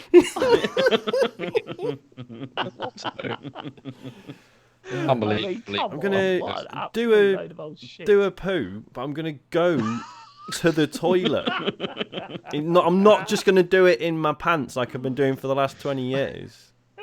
I'm not committing to that one, Sean. I'm not committing Yes, to it. it's a risk, isn't it? Speaking away from this, James, you weren't on the show where Sean gave his first impressions of Sonic Frontiers. Oh, yeah. I mean, because Sean said, like, this is going to be Game of the Year. This is the greatest gaming experience he's ever had. That's definitely exactly what I said. Streamers are going to play it, and the people that watch them are going to want to buy it. Yeah. So he called it a super game. That's what I was when I was playing it. I was like, "This is a super game. This isn't like a normal." So what? game. So what you're This isn't a saying normal game. is that March 2026 date? It might come even sooner. Oh, It yeah, could no, actually be. before, they said by March 2026. Yeah. So it could be Really? November 8th, 2022. Yeah, I mean, This podcast comes out on week, the it is. 2nd. And so in just 6 days after this podcast comes out, we'll have Sonic Frontiers. This, You know, I'm yeah, so our tempted next to podcast- buy Very it. close now. I'm so tempted to buy it. Right, okay, couple of things. Firstly, James, you're going to fucking buy it, so don't give me any nonsense. I'm like utter bollocks. I'm so tempted to buy it. I very rarely buy 3D Sonic games because they're usually James, awful. you bought 5 Sonic games that you already own. That- year. And Yeah, you didn't that even was want to play. stupid, but they were the 2D ones, so I knew at least they were going to be good. This one's going to be fucking great. I'm buying it. I think I'm going to buy it. Are you really going to buy it? Yeah. Probably. I mean, I wait for reviews, but Yeah, I wonder when the We're not embargo Probably lifts. playing that instead of God of War. Imagine if that's what happened. God of War gathering Imagine dust on the like- shelf. And you're like, I just imagine- can't pull seriously. myself away from Frontiers. yeah. If I could write it right, like if I went to a higher power and they said, how do you want the world of gaming to go for the next 2 months, right? My answer would be that Sonic Frontiers is so good that it's our game of the year. That would be the one. Yeah. For us to all play it next week and go, this shit's on Elden Ring. Yeah. That would be Not that would be even unbelievably close. good. Not And even. it makes like Breath of the Wild just look basic and I just can't like, you know. Rich. Me taking that frame down that guy sent me with Breath of the Wild in it, taking it down and chucking it in the bin, and then buying a Sonic Frontiers one. Yeah. Imagine. You phone that. him up. You What phone him a- up, and you're like, "Do you do Sonic Frontiers one?" And he's going, "Yeah, but they're in high demand, so it's 500 quid." And you go, "Fine." I'll take 2, just in case one of them breaks. I'll buy I it don't on know, every man. The format. good thing is that the review embargo ends on Monday the 7th, so we'll talk will about know. that. That's going to be a brilliant Live. birthday We present. will that is. know. Yeah. I'm so excited. Damn. I genuinely, I really hope it's brilliant. And James has to eat humble pie. Eat that humble pie. It's going to be the best. It's going to be is average. That's what's I going to reckon. happen. I reckon it'll be You're like saying 7s across the sevens. board. Yeah, It'll be No, sevens. yeah, Yeah, but it's that's going what to I be said. sevens. This is what I said when Sarah was last on. I said they're going to give it to Sonic fans to review it because no one else will want to fucking touch it. And even if it is a 7, it will get 9s. You know what I mean? It's yeah. There's always some sites out there that give a game a 10 because they want to feature a top of, Nibellion. very cynical, Matt. You know, He works in that, marketing, isn't it? mate. He knows all the you know what I tricks. mean. I do know There's what you always mean. Well, stuff yeah, on because it. there was I can't remember what it was called Cynical now. Matt? The sort of re-release / remake of the older Sonic games that came out this year, and there were Yeah. reportedly loads The of problems Matt, with it. James Ball. And I saw some of the people who reviewed it just being like, I thought it was fine. Thought it was really good. Yeah. It's like, Very cynical, Matt. Okay. Just saying, when Nibellion or Wario 64 or whatever always has like, here's all the reviews for this game. There's always one. So, oh wow, 10 out of 10. Because they want to be on that list, don't they? They want to be on that Very tweet cynical, Matt. saying it's going to happen. But yeah, but we've been over this. But like a 7 or 8 Sonic game, that is very good compared to previous 3D Sonic games, right? Yeah, I can see it being like 7s across the board, but like the text will be like this probably is the way forward. Like there's something here. Yeah. That's what I reckon it'll be. Anyway, not long Sorry, to I'm just wait now. googling Sonic Adventure review scores because I bet that got GameSpot gave it a 9.2. You're joking. You are joking. No, It's a good game. no, Right. Sonic a great Adventure game. review. Hold on. Yeah, IGN gave it a 3.5. Fair play. No, they gave it a 2 out of 5. Sorry. Ooh. But then gave it an 8.6. What the fuck is going on? I don't know reviews anymore. Maybe that's a retrospective one. But but yeah, I mean, you can't trust review scores with this at all. But you Can't can do it. trust the computer game show. Yep. So when we play it, you'll know. You'll know. Keep legit. it locked. Yeah. Should we get so what you've been playing, James? Are you done? Yeah, that's it. I've got nothing else. We're going to start with Call of Duty Modern Warfare 2 this week. I think it's only James and I that have been playing it. James, how far into the campaign are you now? I'm past that bit that we. I can't say we're past that bit we were talking about the other day because no one knows what that was. That's correct. That's how yeah. conversation works. That's podcasting, mate. So Good I'm radio. past the bit where you have to like jump from truck to truck. Yeah. You don't have that to stuff. worry about the spoilers. Listen, seriously. So the driving bit. Yeah. What did you? I had a heated debate with a friend about whether that was a good or a bad mission this I week. I'm hated that interested. mission. I hated it too. I absolutely hated it. Awful. And it was also, especially because, first of all, the guy chucking the bomb, that chucking the bombs thing was really annoying. I don't know how many times I heard that, like that guy saying, what does he say? He's like, it was Catch up. The mine's ahead. It was that, and then like failing, alongside it. and then Soap saying they're gonna burn for this, and then the woman saying, "I'll bring the matches," and it's like I've heard that so many times, over What a and line. over and over again. But it was ridiculous as well because it felt really random as well. Like you're just driving along, and then there'd be an explosion in front of you, and then a truck comes flying at you and stuff like that, and it was just really annoying. And jumping between them, I found awkward and difficult as well. To do, get the timing right and everything. And I really struggled. I really struggled with what. What was stuck in the back of my head was Sean saying, "Oh my god, I fail so much in this," and I was thinking, really? I don't. It feels like you jinxed my game because ever since then it was like, what the even the airship mission was like, oh, I'm failing quite a bit when I doesn't feel like I should do. There's the bit on the boat. Have you done the bit on the boat with the sliding, where the boat's like rocking and everything's moving about? No, I'm at that bit, but the game That crashed. stuff looked awesome when they revealed it Have or you showed been it. getting crashes, James? Only one. I've had one, and it Oh was my god! it was on that oil rig, And you know, like when you're on the rig, and then Yeah. you jump off onto the boat, and then it just crashed the desktop. You know, What onto, happened when you went to resume? Have you I done that don't know. yet? I haven't tried because that was this Right. morning. Yeah. Okay. So I've got a problem. I did a really long stealth mission, Hmm. like a really long one that went on for too long. Hmm. And I'm assuming I'm near the end of that stealth mission. It's got crafting in it. It's got, What? Ow. yeah, yeah. There's a stealth mission with crafting, yeah, hiding from people, yeah, all this sort of stuff. It's pretty cool actually. I didn't mind that mission. It's not a bad one. Um, but I got right to the end, and the game crashed. And now every time I go to continue or resume, it just launches and crashes straight Oh away. shit. No. I've not had this. I don't think I've ever had this on a console game. Mm. But is there? So Can you not resolve that? go on. No. Is there? There's no resolution for it though. You just stuck. Like you can't get No, any further. I'm assuming I can restart the mission, but I do not Mhm. want to restart Okay. the mission. Mm. Shouldn't But have you to, don't yeah. multiple Maybe there's save an files. update It's or just something. one save, is it? It's just one save, I think. I mean, Wow. I can try and check. It's so frustrating. It's How long so was that frustrating. mission be though? Probably about 20 minutes. 25 minutes, maybe half an hour, something like that. That's quite. It's not a irritating. short mission, but it's the Mm. fact that it's quite a tense mission, and stealth. I don't like stealth at the best of times, but like getting through to the end of that, I was like, okay, thankfully I can move on to just get back to shooting now. Mm. Is And it? then it crashed. I was like, okay. Is it stealth that you have to do as well? Because one of the things I've quite liked so far. Well, I don't in know this- what you That's regard great. as stealth that you have to do these days, James. It's Well, no. fucking, that's all been chucked in the fucking air now. But no, because the thing is one of the things I've quite I've quite liked so far with the game is that you can just go loud if you want to. Yeah, no, you like can't go in some of loud those in this missions, you can't do that. Yeah, you can't go That's a loud shame. on You others. can't run Just through get it, killed Dave. straight You're away. saying you can't run. If you knew Can't the run route, through you it. can't run through it. Okay. Non-optional You stealth. can't- If you knew the route, I don't think you could run through it, but maybe you could. I don't know. I don't know what stealth is to James anymore, so it's hard to talk to him about this stuff. But yeah, it's been sort of getting worse and worse as I've been playing it. But I've also played a lot of multiplayer now. So, Oh, sorry, how's like, that? the games got worse, not the crashes.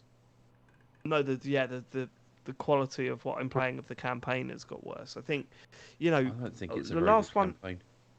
Yeah, I think it's sort of it certainly dipped in my. At first, I was like, "Oh, this is exactly what I want from a COD," and then the more I get into it, I'm like, "Ah, no, it's not."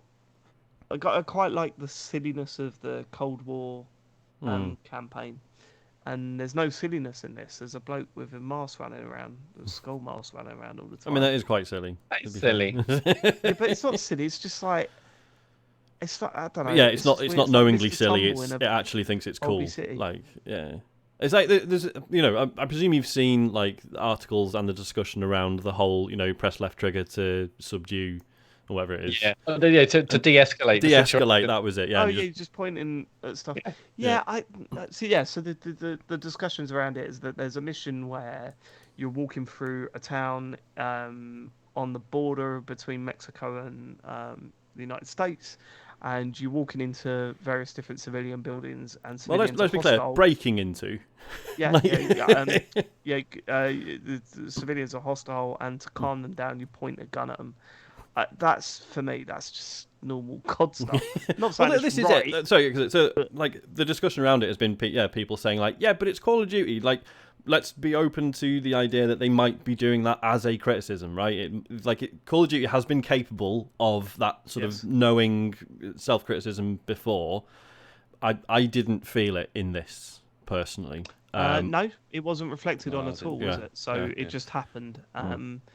They've done some weird stuff before that didn't work. Like there was at the end of World War Two, the World War Two one, you end up in a German concentration camp, and to me that felt, this just felt like, why have you put this in? Like, I'm all for approaching the subject. Yeah. I'm all for it being in games. It did not work in that context of that game, and it felt like, well, let's just put this in at the end. Yeah. And it was like, That'll it shock did 'em. not work with Yeah, the tone yeah, of this yeah, game. yeah, Yeah. So for me, that didn't sit right. I'll be honest, it didn't stick out to me while I was playing that mission. And it was only until after I saw the discussion I thought, oh yeah, that's a bit weird. look, I don't know. The campaign is, I think, disappointing compared to recent campaigns. The multiplayer, however, I am really enjoying because it's a bit of a novelty to play a competitive first-person shooter like this again. Mm. Do you know what I mean? It's really weird. I mean, it has got that modern stuff in it. It's got a battle pass, although that doesn't seem to be active yet. Um, it's got unlocking stuff. There's so much to unlock. It's ridiculous, you know. Various different perks, guns, you know, clips. You know, it's just a joke how much there is to unlock. Um, which I guess is holding my interest. But more importantly, it just feels really fun to run around. Like, I said to John the other day, it's like, usually when I play these games, I'm like, die, die, die, you know. But I feel like I'm getting lots of kills. And I think, I mean, the games have always kind of been like this. But you have not got any health in these games. Like, the idea is, you see someone, they're dead. It's easy enough to aim at someone. You put 2 bullets into them and they drop down. You know, there's none of this sort of like I guess I'm comparing it to Halo Infinite at the end of last year, where you literally have to unload clips into a bad guy to get, or to a player on the other team to get them down, or Destiny or whatever. You know, like there's this whole. It's not just you see them, they're dead. You've also got to work on your movement, make sure you know. Avoid bullets and all this sort of stuff. This, someone will walk in front of you, you took two bullets, they're down. Like, it's ridiculous, and I kind of like it because it's like I can run around for half an hour shooting people. I'll get a few kills. I won't do exceptionally well, but I'll have a good time while I'm doing it. I mean, the shooting COD has always felt awesome. Like, regardless of whether you got shot, Yeah, it really has. a lot. It's incredible how well they've nailed that sound of hitting your target. That, you know, it sounds better and better every time I play these games. But the maps themselves, standard COD behaviour, where some of them are absolutely brilliant and you think this is genius, and then some of them you're like, this is one of the worst multiplayer maps I've ever played. There's one, honestly, we played it the other night. It's a highway filled with abandoned cars and vans. That's it. And it is awful, Sean. It is awful. Everyone's just like crouching around, and then you'll turn around, and it's like, take the cars out of it, and just imagine like corridors, just loads of corridors, and you walk down a corridor, and because that one's looking down that corridor, it'll just shoot you, and it's like, okay, all right, whatever, whatever. Yeah. So yeah, it's a mixed bag. I'd say more positive than negative in terms of maps. And it's Call of Duty. I mean, I don't think it's going to break anyone's opinion of what those games are like. But I think there's certainly a place for a game like this where people are just sick of playing battle royale stuff. And In terms of game mode, are you just doing multiplayer, or are they got like a destination or like any of that kind of stuff where you have to, you know, stop a bomb from going off, or you just do multiplayer? No, they've got that stuff. They've got I think there's like a extraction or something like that. They've I don't know if this is new, almost definitely not, but they've got a lot of elimination game modes and stuff. But it's not what I'm in this game for. If I want to play elimination stuff, I'll play Rainbow Six Siege, because that is still amazing. So here we've been playing mainly team deathmatch, domination, and kill confirmed. You know, and that just feels like a nice time to me. We're all really having a good time. So, yeah, I think I'm going to continue playing this for the next month or so, just to get into that feeling of playing a multiplayer shooter again, because it's really good. And I like to do more private sessions as well. You know, because that was the thing about the last one. Like, Ian Lee, friend of the show, would do loads of streams where he would just get his listeners on and he'd play private games. And I said to John, we should get Ian to do that again, because there's something about that I think has been missed for so many years, where you're not just shooting against just possibly a 14-year-old that has far better reaction speeds to you, or someone that's been playing it for 100 hours and you've only put 10 into it. Actually playing amongst some friends or people you sort of know, This is a big difference. Like, do you remember when we played That Rainbow was- Six Vegas? That was Yeah. awesome. See, and also it was that, but I always think back to remember when Xbox first came out, and we like Xbox Live first came out, and with Romark, like there was a whole group of people playing on that like every night basically, and we went from game to game to game, but there was enough people that you could play like death matches, squad matches, all that kind of stuff, and that was really cool. That's like the thing I miss about the Halo 3 / Modern Warfare days. Is like I wouldn't even like I would turn the console on and just be like, "What's everyone playing? Oh, I'll join them." Like I haven't done that for like a decade now. It's like It's Well, because maybe it's we really sort something fragmented. out. isn't it? Maybe we sort a community night out or something, where we get a bunch of people playing COD or something. Because it's so easy to set up, and it's such a good laugh when you're playing. I just I think there's such a space for a game like this for me. And whether I think it also helps that I'm not like the biggest Call of Duty fan. I'll play it for a couple of months a year and that's it. So I'm not sitting there saying, "Oh, this gun is not as good as it was." I'm not that in depth to turn around and say every little aspect of this game and criticizing it when it was better, when it was worse in previous iterations. I'm just happy to sit and play it for a bit and run around and shoot people. So, I know you said. Sorry, I know you said you like kind of standard deathmatch, but what does this make you feel about playing Warzone? Does that make you... I'm gonna try it. So we'll see. Our friend says that it is exactly like Blackout. So oh really? I think we said this last week. Yeah, he said it's exactly like Blackout and is nothing like Warzone. That was Chris, our friend Chris said that. So if that's not true, then I'll tweet out his Twitter account and you can have a go at him. But, Oh, so it's not out. I've just checked. Yes, it comes out November 16th. next month. Right. Next month, yeah. Oh, 16th? Really? Oh shit! So November, earlier than yeah. I thought. I will play that. I said the only battle royale game that I truly really got into. I loved PUBG when we were playing PUBG at the time. That was great, but I think it was just above my skill grade. You know what I mean? I really struggled to get kills and stuff. Whereas Blackout really sort of hit that sweet spot for me. I really enjoyed it. It was really good fun. Got kills. Enjoyed my time with it. I hope it goes back to that because I think adding the all the stuff about how you can bring yourself back to life and all that sort of stuff in the later ones was kind of like, oh, I get it. You want to keep people in the game, but I don't really enjoy that aspect of it. Yeah, the Gulag is in Warzone 2.0. That's a shame. I just don't want the experience of playing for half an hour, gathering all your stuff and then getting Shot shot. up the arse. In the last few seconds before you even get It's shot. funny. Is it the PUBG? Some of our nights on PUBG, it felt more like just an interactive chat room rather than a video game because it would be like we're spending 45 minutes gathering all the shit together and then we get shot up the arse. But James, it says here, the new map has got 4-player special operations. I mean, that's perfect for your nice. crew. Yeah, might have to look at that in that 4-player case. special operations, 6v6 squad battles, ground war operations, up to 150-player battle royales and more. So they might have all sorts. And this is free. It's free to play, right? Yeah. Yeah. Anyway, that's Call of Duty.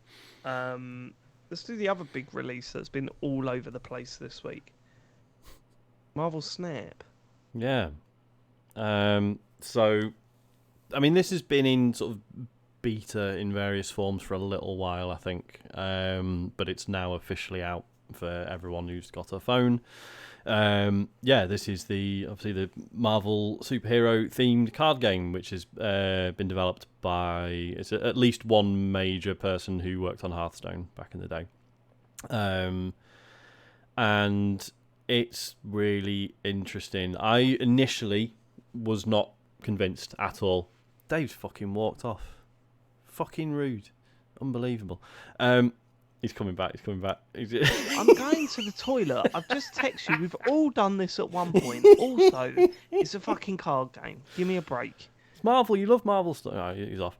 I initially wasn't sold on this at all because, having played quite a lot of Hearthstone and whatever the League of Legends one is called, I always forget that. Legends of Runeterra, that's it.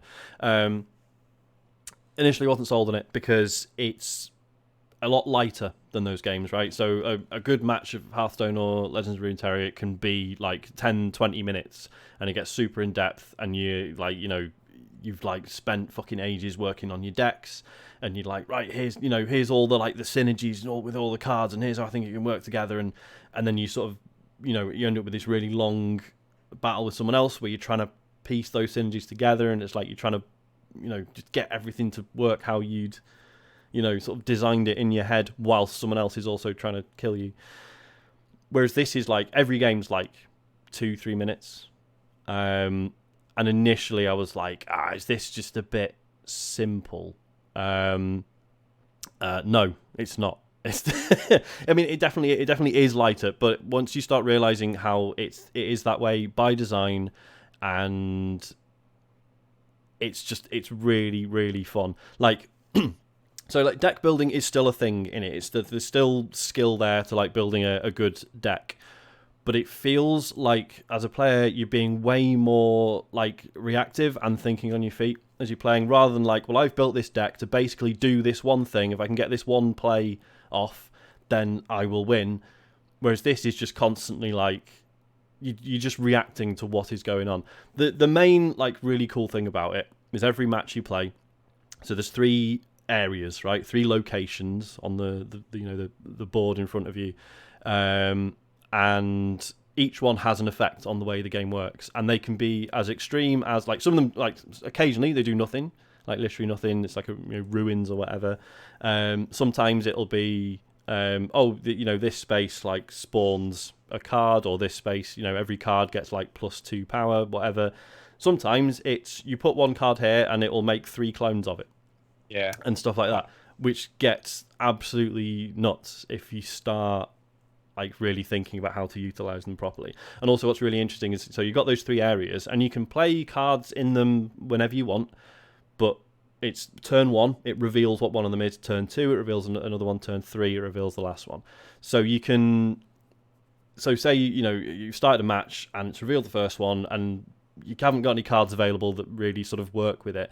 You can take a gamble on putting them in zone 2 or 3 and then see what it reveals on those. There's also cards that let you see them beforehand. It's just so fucking rapid, and I've built I've built decks in it that kind of like, I haven't had much of an idea. Like I say, I haven't had some like grand plan. I've just picked some cards that seem cool. And then I'm doing matches where I'm just like, oh shit, actually, yeah, that would work there, and I could do this and that. And it's just, yeah, it feels like you can be really inventive with it, sort of on the fly, and I really, really like it. Like, I've played fucking loads of this the last few days. It's been quite bad. It's one of those. It's free to play, but I feel like it gets it right. There's definitely a lot of notifications to clear. Oh, you've leveled up your battle pass. Oh, you've cleared these quests. There's like season quests, there's daily quests, weekly quests, like all these things to tick off. So it does have that sort of like, oh, I must clear all the notifications to make sure I've got all the stuff. It's got that, but I haven't felt like hounded to pay any actual money. Like when the time came, so there's like a free battle pass, right? Where it goes up like 20 levels or whatever, and only once you finish that does it then go, right, it's £9 for the actual battle pass, right? I didn't know that, because I was like, well, is there not a paid one here? And well, yeah, because Sarah and I were having this conversation. We were like, oh shit, the battle pass is just free, and then it turns out, yeah, once you get to the end of it, then it's like, right, here's what's actually going on. But it was one of those that by that point I was like, I've already put enough time into this that it's like, yeah, you can have £9, just because I was enjoying it that much. It's like, it's weird. So with something like a Hearthstone or whatever, all the cards' abilities like have some sort of internal logic to them, right? Like, oh, this is this character who does this, and you're like, oh yeah, that makes sense because of who they are and what sort of abilities they would have. There's a lot of cards in Marvel Snap where I'm like, so it's like, oh, Ant-Man gets more power when there's 3 cards in the same location as him, and I'm like, why? why is that Ant-Man's ability? I don't. So there's some like that just don't sort of have any real sort of logic to them. And the other thing is, because all the cards' abilities are so different, there's no like. So again, most card games of this type, there's like easy to read like icons, right? Or there's terms for like abilities that are mechanics that you see a lot, so you can glance at a card and instantly be like, oh right, this is what it does. Whereas this, you kind of just have to learn them all, because all the abilities are like so different. You have to like click on it and be like, right, so when I put this card down, it gives everyone else +1 power or whatever. You do just sort of memorize them over time, but it's in like visually, it's perhaps not as elegant as some other card games, but you get over that. I mean, Matt, how have you been getting on with it?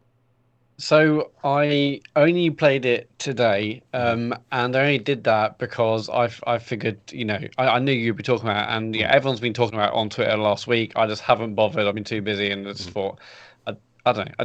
I didn't really, it didn't really appeal to me, but I downloaded it and I thought, I think Dave, I think you said you played it for a bit and stopped. I'm like, that's gonna be me. I'm not gonna bother basically. But I kept playing base until we were recording.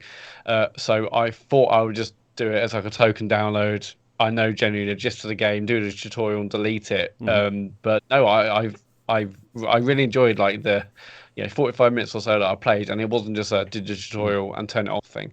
Because I haven't really like got into a mobile game in a long time. It feels like a long time anyway. Like I don't. It's not like the old days where, or the a few years ago where like, everyone was suddenly playing this game, and you looked at the charts. I mean, the charts aren't even as like easy to find on say like the Apple App Store like they used to be, where you would just say, okay, what are the top games? I'll download one of them. Everyone's talking about it or whatever, but it's not like that these days. Definitely not for me anyway. I play far less games on my phone than I did in previous years, but so I thought this wouldn't be a go at all. But even just like in the 45 minutes or so I played, like there's a really compelling loop of like I said, all the things you can do.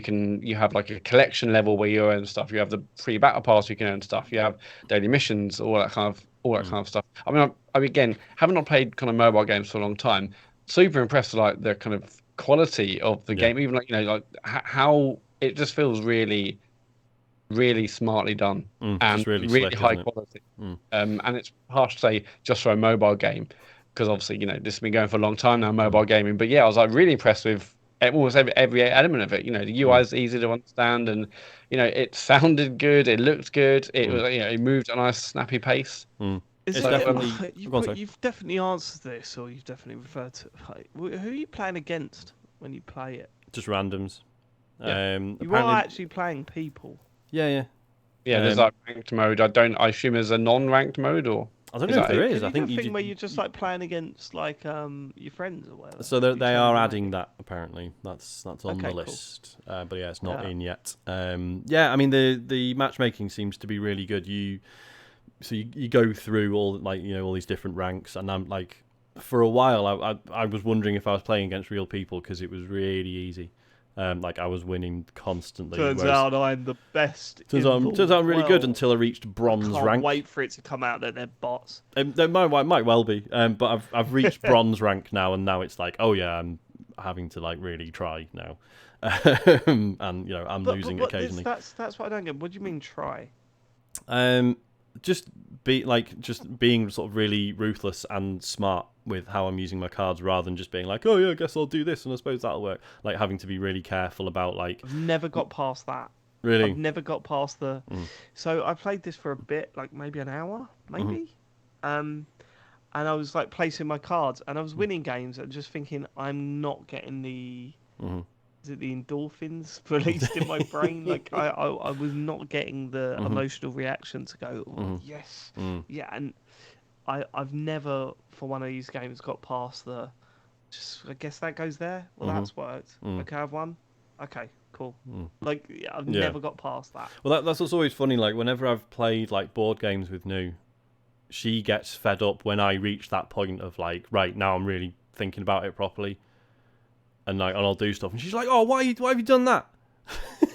She's like, "Can't you just play it like just to have a nice time?" I'm like, "This is how I have a nice time. This is how."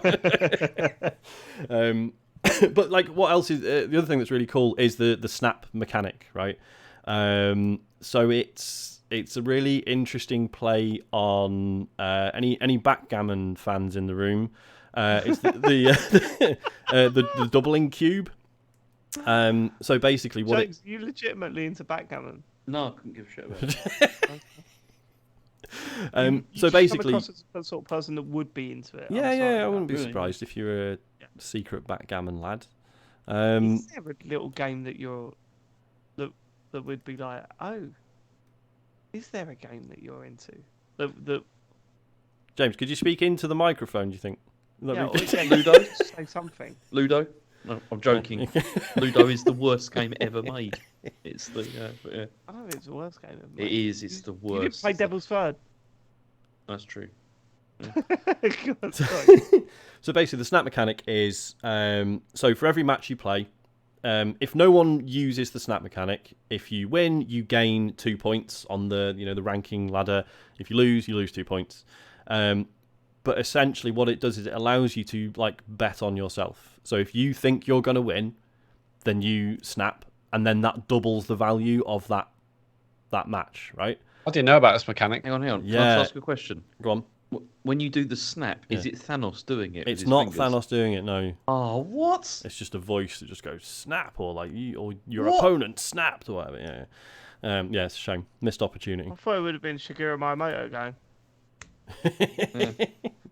Getting involved. So yeah, and that becomes really interesting because obviously the other play, like, so you can snap, you're like, right, I think I'm going to win, and the other player might go, well, fucking snap back, and it doubles the value of the match again, right? So it goes from like 2 to 4 to 8 points. But obviously the risk then is if you do that sort of back and forth, if you lose, you fucking lose 8 points, and that is big. Like that can like wipe out an entire rank. So it's this interesting sort of back and forth where you're like, well, I think I'm gonna win, but equally, like, someone might do it to you, and you might be like, yeah, you are, I'm forfeiting, and then you only only lose like 1 point, right? Okay, so he can bluff them like poker. Yeah, but then this is what's interesting because some people will just snap immediately, and you're just like, well, you're an idiot. Like, why would you do that at this point? So yeah, it's just an interesting additional layer over it all, which I think works really well. It's good. I didn't think you can do that. I did not know. Yeah, I'm gonna keep playing for a bit. Some people. So you played all week then, Sean? Yeah, pretty much. I'm at collection level 140 odd.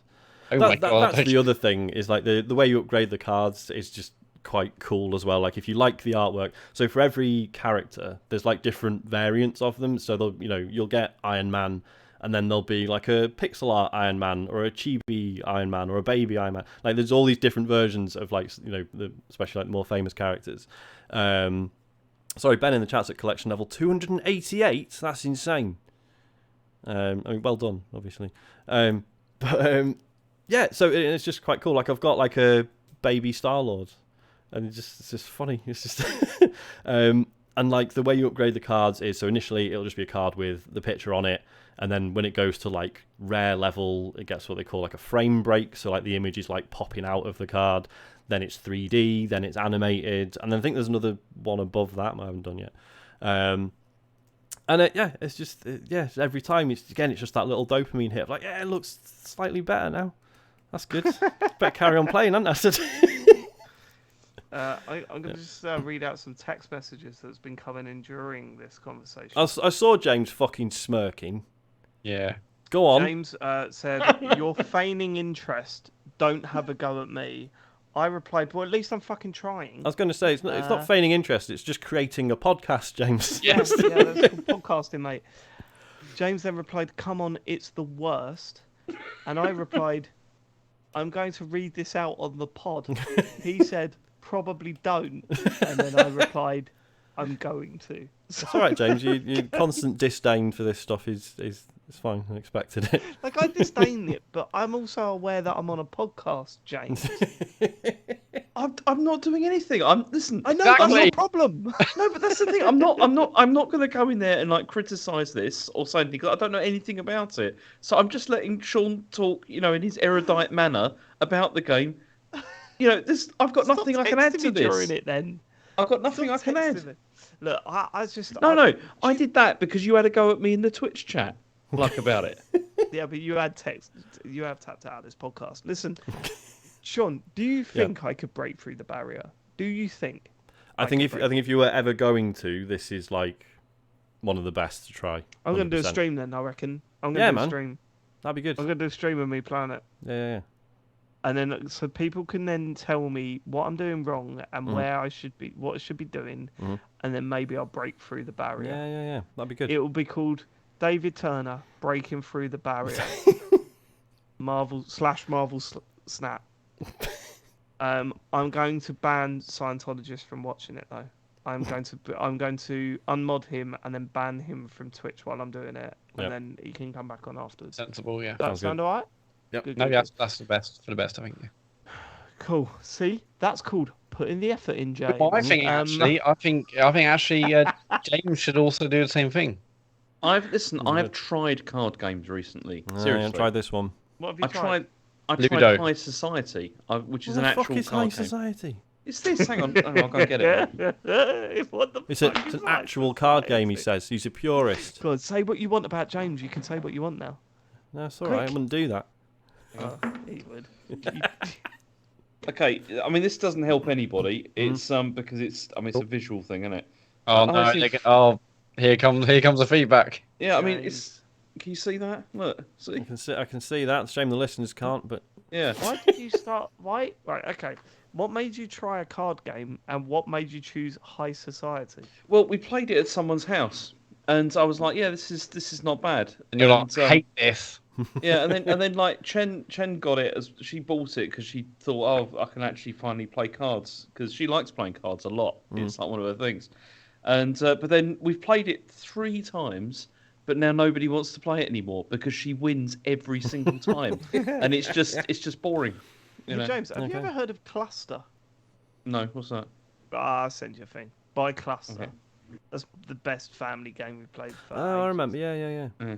One of the magnets and the rope. Oh, so good. Right, okay, that's it. Marvel Snap. It's good. I'm sure there'll be more chat about this one.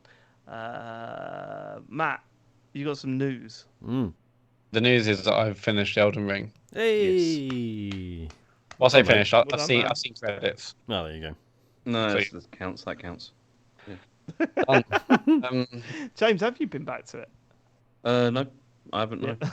Please, yeah, go on. What do you think? So yeah, I loved it. Obviously, it took me 100 hours and like 7 minutes or whatever. Used the guide for but basically, as soon as James had finished it, I was like, I want to get this done myself, and used the guide, and it was great for that. But so I did loads of side quests, and I thought they were fantastic. Again, didn't think I was going to do them, but I did do them, and what those side quests kind of enable you to do is like you see different endings as a result of completing those. And basically, I finished the game and I didn't see some of the endings that I'd earned because I basically didn't Google at that precise moment. Final boss was done. I touched this kind of statue or whatever, and then the ending began. But apparently the other things I could have done to see other endings, and the only way to see them now is either do New Game Plus or go on YouTube. Really. Oh, really? And Yeah, Oh, cool. it's completely terrible. That is. You're right, Hold Matt, on, about don't that. they have saves though? Aren't there multiple saves in there? Okay. I don't know. I mean, No, it's just been there's no multiple saves. It's just. Oh, really? Oh, well, I mean, you can start a new character, but yeah, that's the only. So right, I mean, multiple saves, yeah. I've said on previous They had episodes. that in Dark Souls though, didn't they? Didn't they have that in Dark Souls? There No, was, Dark Souls you was could- the same. It was just constantly that one character wherever you were. It was. Okay. All right. Okay. Oh, so Scientologists in the chat saying this isn't right. If you carry on, it's just for the last boss. So I can keep doing that. Yeah, but because you can. Yeah, because you can get multiple endings on one save file. I know you can do that, but there are certain ones that you can't do that with, like Right. But there are. You can get. more Okay, than one. okay. Well, if that's the case, if that's the case, then brilliant. But what I will say is, I get as much as I've loved using a guide for this, and I've said on previous episodes, that's great. It's so much fun. That when I heard, oh yeah, you haven't seen like these other endings, I'm like, you literally can't move like 2 meters in this game without potentially fucking something up and like losing out on something else. It's true. You know, like I really wanted to see all these other endings, and if given the opportunity, I would have absolutely taken one of the many kind of side quests I did. But because I just saw the thing and I pressed the button and like there you go. I mean, yeah, if I can now go back because I once the game ends, it then says, "Do you want to start Journey 2, which is basically New Game Plus, or we can go back into the world?" I said, "No, take me back into the world."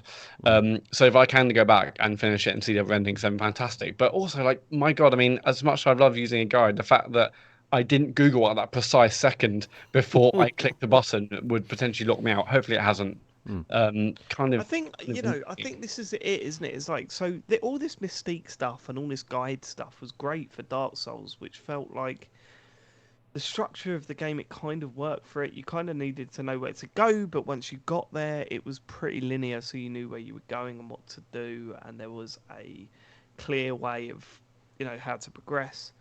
Um, I think the bigger these games get, the more that becomes more of an annoyance. And I think that kind of I got to the point in Elden Ring where I just went, I've had my fill of it. I've really enjoyed it. Like really enjoyed it. It's clearly fucking incredible, right? That this isn't me saying it's a bad game. It's not a bad game. Clearly, it's fucking beautiful.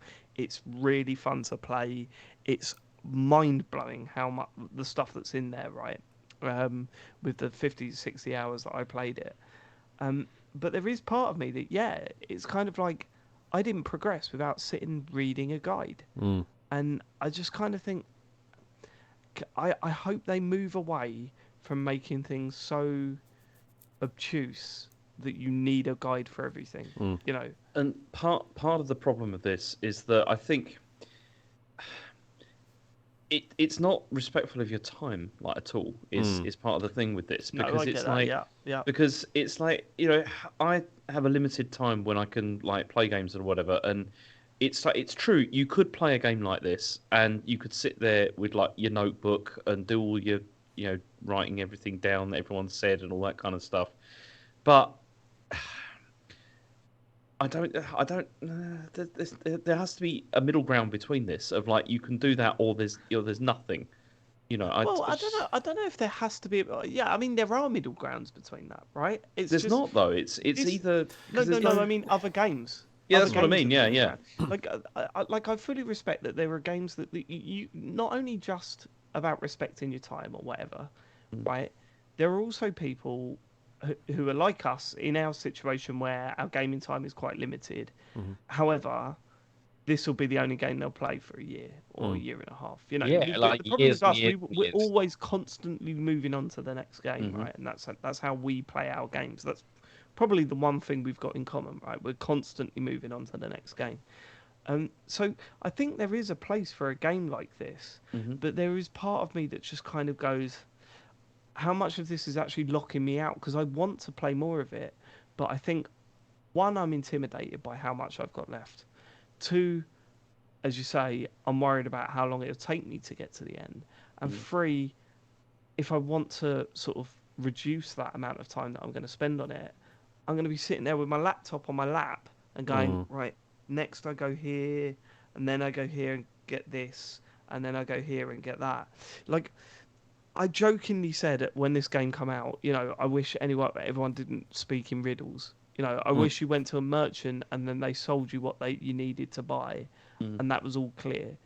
And there is part of me that I just think, actually, with these games getting bigger and bigger and bigger, and Elden Ring is fucking amazingly big, right?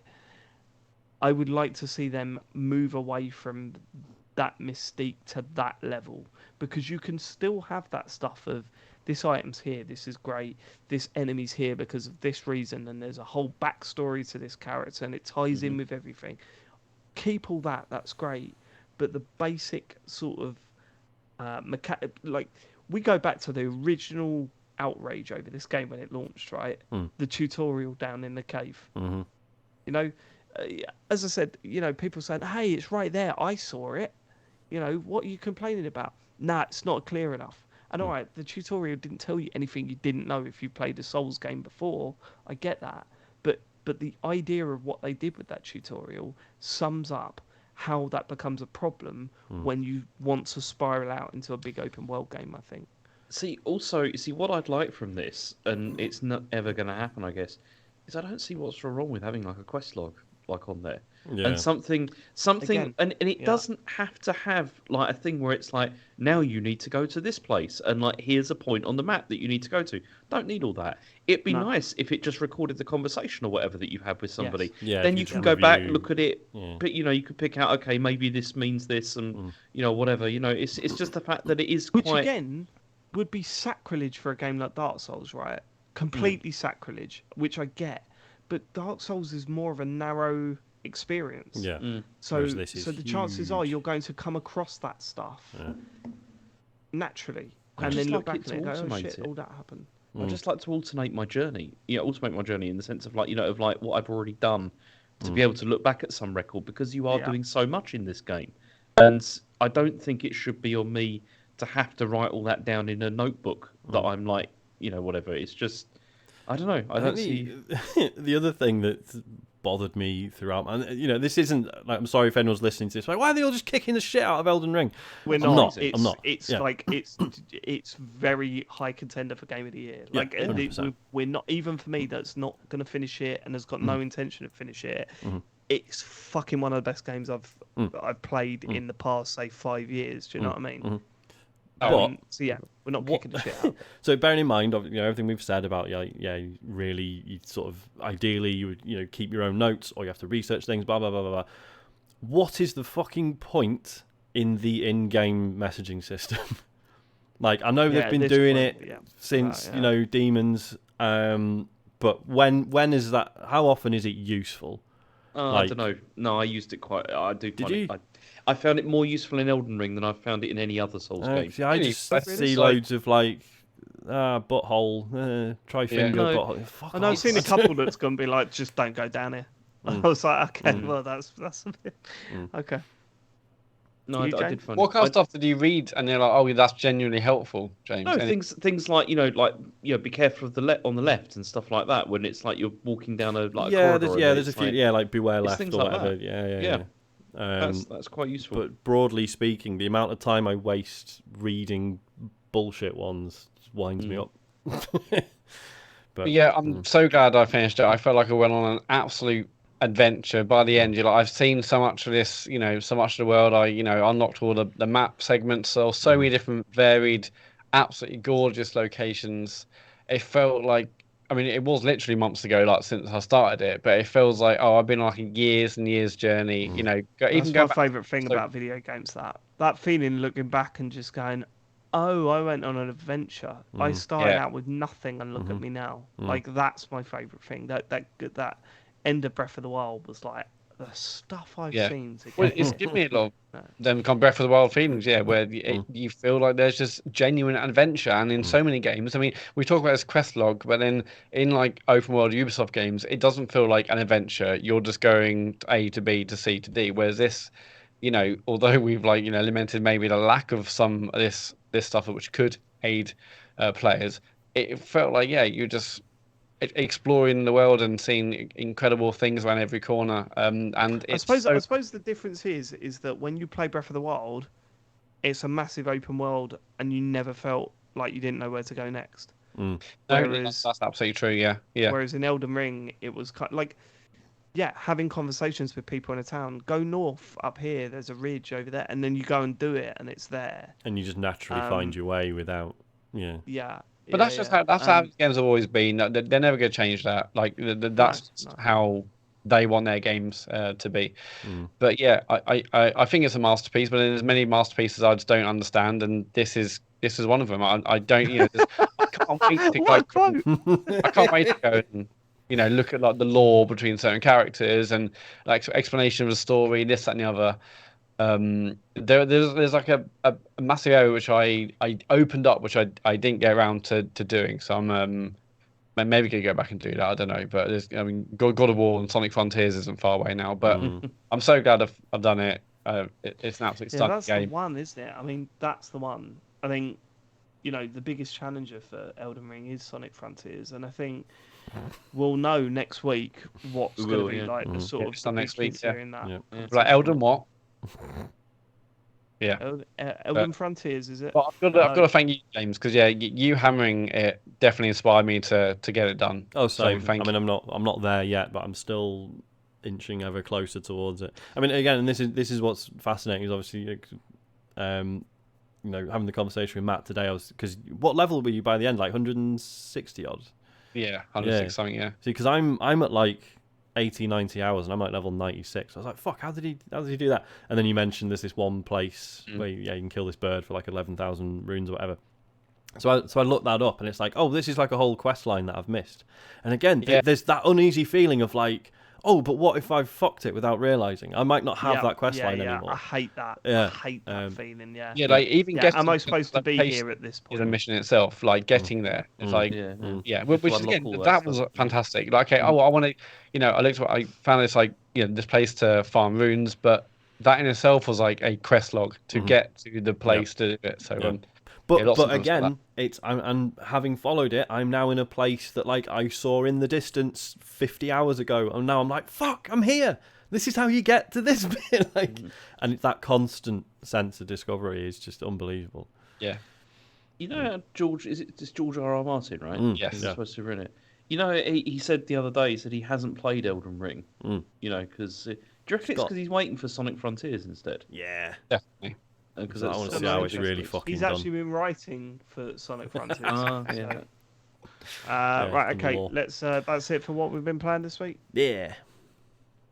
Questions. We really have gone later than I thought we were. I thought we were really gonna be short this week. I think these will all be quite short questions, to be honest. If you want to send us a question, go to tcgs.co/dear TCGS. Jake Barlow says James Farley has a lock on his bedroom door.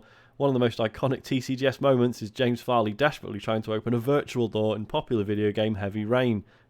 Quotes include, "This is ridiculous. I can't do it. I'm going to go mad. I'm going to go mad. I can't do it. Chen, can you help me with this? No? I don't know what to do. I don't know what to do because I can't open this door.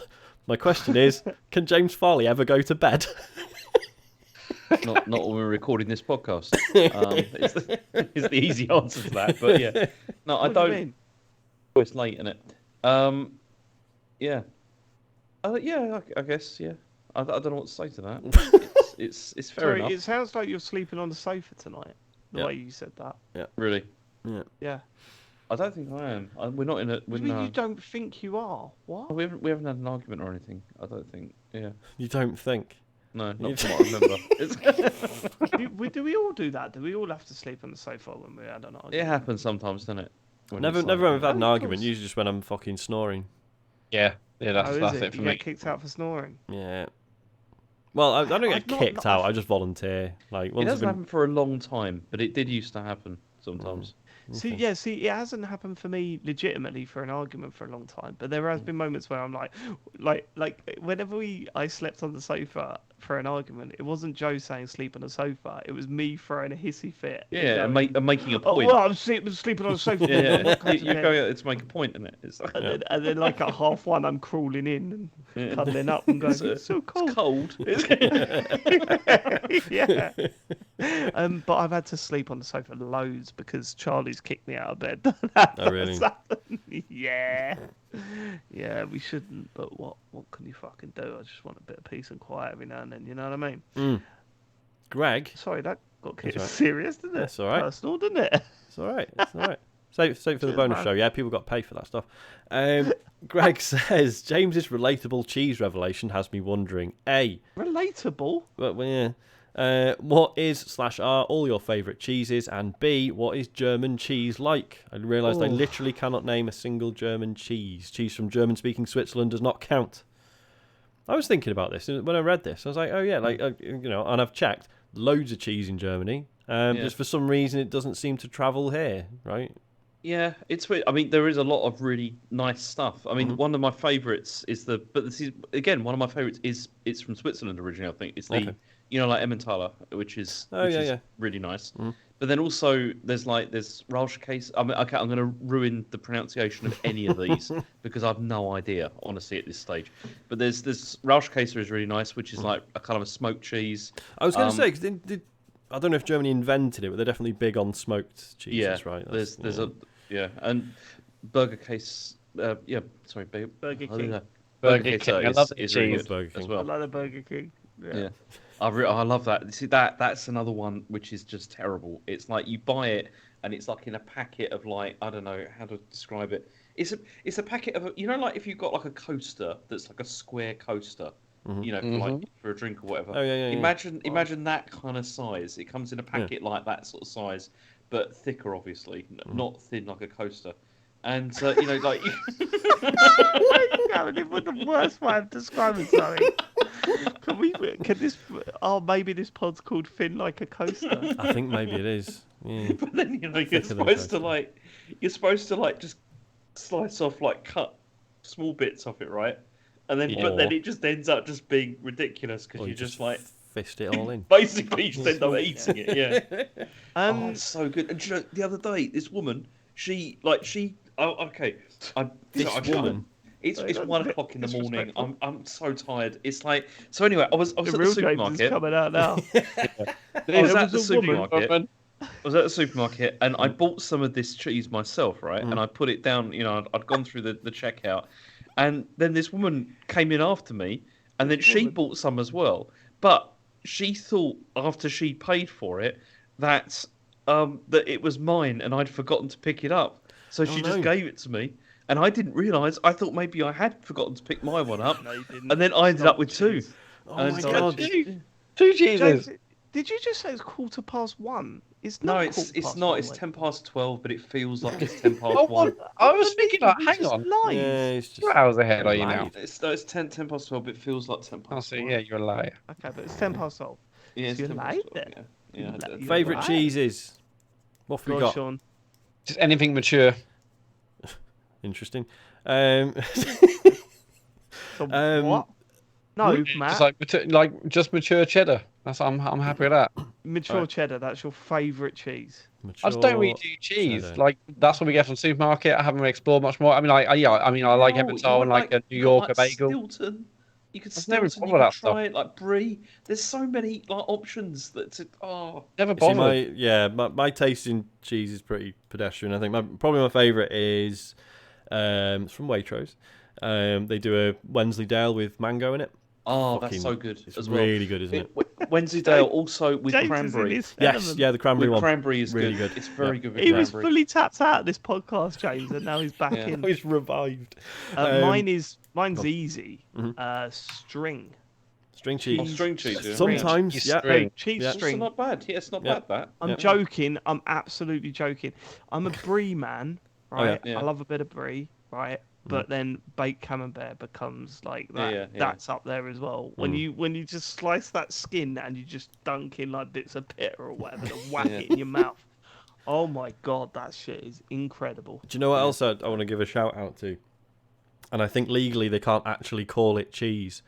The slices, as to just call them like slices, Yeah. and you're like, well, it's and It's it's not not burger cheese. Yeah, basically, No. yeah. It's not Yeah, I know good what you're cheese, talking but it's if you are making a burger, it's what you fucking want. And yeah, it's like 70p for a pack of 10. God knows what's mate. in them, but they fucking the way they melt. I'm in is- big it's trouble just at the right moment, for Sean. burgers I'm and in stuff. big trouble at the moment because with the air fryer, it's so easy to make halloumi. Thin Oh, slices of Fucking halloumi love cheese halloumi in a fries. burger pisses all over like a cheese slice in a burger. It's ridiculous. We just got But our I'm air gonna have fryer. a hard It's time. brilliant. It's proper good. Do you know what you can do with halloumi that helps? I mean, if you can be arsed, it's a pain. Put it in boiling water for a bit first, gets rid of loads of the salt. Yeah, but the salt's I the like good bit. Also, little tip: if you want, if you're doing halloumi next time, get some Frankie's hot sauce and whack it on top. Oh yeah, Fucking Yeah. combination is insane. I've not I had absolutely love for halloumi ages. fries. Is very good. Yeah. Yeah, halloumi fries is great, man. It's halloumi's one of those things. Take the piss out of Nando's all you want, but that's where I discovered halloumi, and I was like, "Fuck this! It's cheese, but it's like meat. This is incredible." It squeaks on my teeth. yeah, and I Um, love it. And Yeah. I can't believe you want to take the salt out. That's it's good. why I You, eat you it. taste more of the actual cheese rather than it just being massively salty, and it's marginally better Salted, for you. Okay. That's enough cheese chat. Probably is enough cheese chat. Last one comes from Scott. Seeing that God of War Ragnarok isn't getting a photo mode until a few weeks after release made me wonder, what are your thoughts on post-launch patches? Bug fixes and some balancing is maybe understandable, but for example, since I finished Horizon Forbidden West, there have been several patches that fundamentally enhance the graphical experience of the game. Is being there on day one really worth paying the most for the worst version of the game? Yeah. I mean, Scott, you're absolutely right here, and I think a great example of that is, do you remember when? Shit, no, it can't have been Spider-Man. I think it might have been Miles Morales when that come out. It didn't. You either had to have ray tracing at 30 frames, or you had 60 That's frames. right. Yeah, that was the one, yeah. And people completed it, and then they announced, "Oh no, here's one with both now." Yeah. And that's exactly what they did with fuming. Forbidden West as well. Was the same, where they just Right. added these modes in which made it look significantly better and perform better. And you're just like, You're absolutely right, but I don't know how you get around it. People want to buy it day one because they want to be part of the conversation. They want to play it as soon as it comes out. You know, it's the equivalent of seeing it in the cinema before everyone's getting it on DVD or Netflix. You know, they want to be there for day one, like they want to be part. But you're right, it is the worst possible version of the game to play because it's before all the patches, before the tweaking, and you know that's fine in a live game that you're going to be playing for a couple of years, but not such a good feeling when it's a single player experience, especially one that's around 20 hours long. This is it, isn't it? Yeah, if it's before the first fucking patch comes out. like if it's a multiplayer thing, it's like, well, this is going to be a fixture in my life for some time. It's going to grow and improve and blah blah blah. But yeah, if it's a single player game, it's like, well, I'm going to play it this week and I'm going to finish it. And it's like, you remember like when Sable came out, and I ended up not really getting on with it, and unfortunately part of the reason for that is that it was full of bugs when it first came out, and they were brilliant at addressing it, and it felt like every week there was like a new patch with like loads of new fixes and stuff. But then it just, I don't know, it was like I was just so conscious of like I was playing it and just being like, yeah, but it might be better next week, and just like didn't know when that was going to end. It sucks. Yeah, It sucks. But then and I remember I said at the time, it's like, but what am I saying? Oh, don't fix it. Like you can't win. Yeah. No. So Release the better version and remove options. yeah. Introduce slowdown, please. Yeah. Yeah, there's no way around it. You're absolutely right. You're absolutely right. But There was even with Bone Lab that I talked about the other week. So I'm still chipping away at that, and like I fucking love it. But I stopped playing it for a couple of weeks because there was a level in it that I just thought was awful and like way too difficult. And yeah, I went back to it the other day, and it's like, oh, they've completely changed it, which again, good.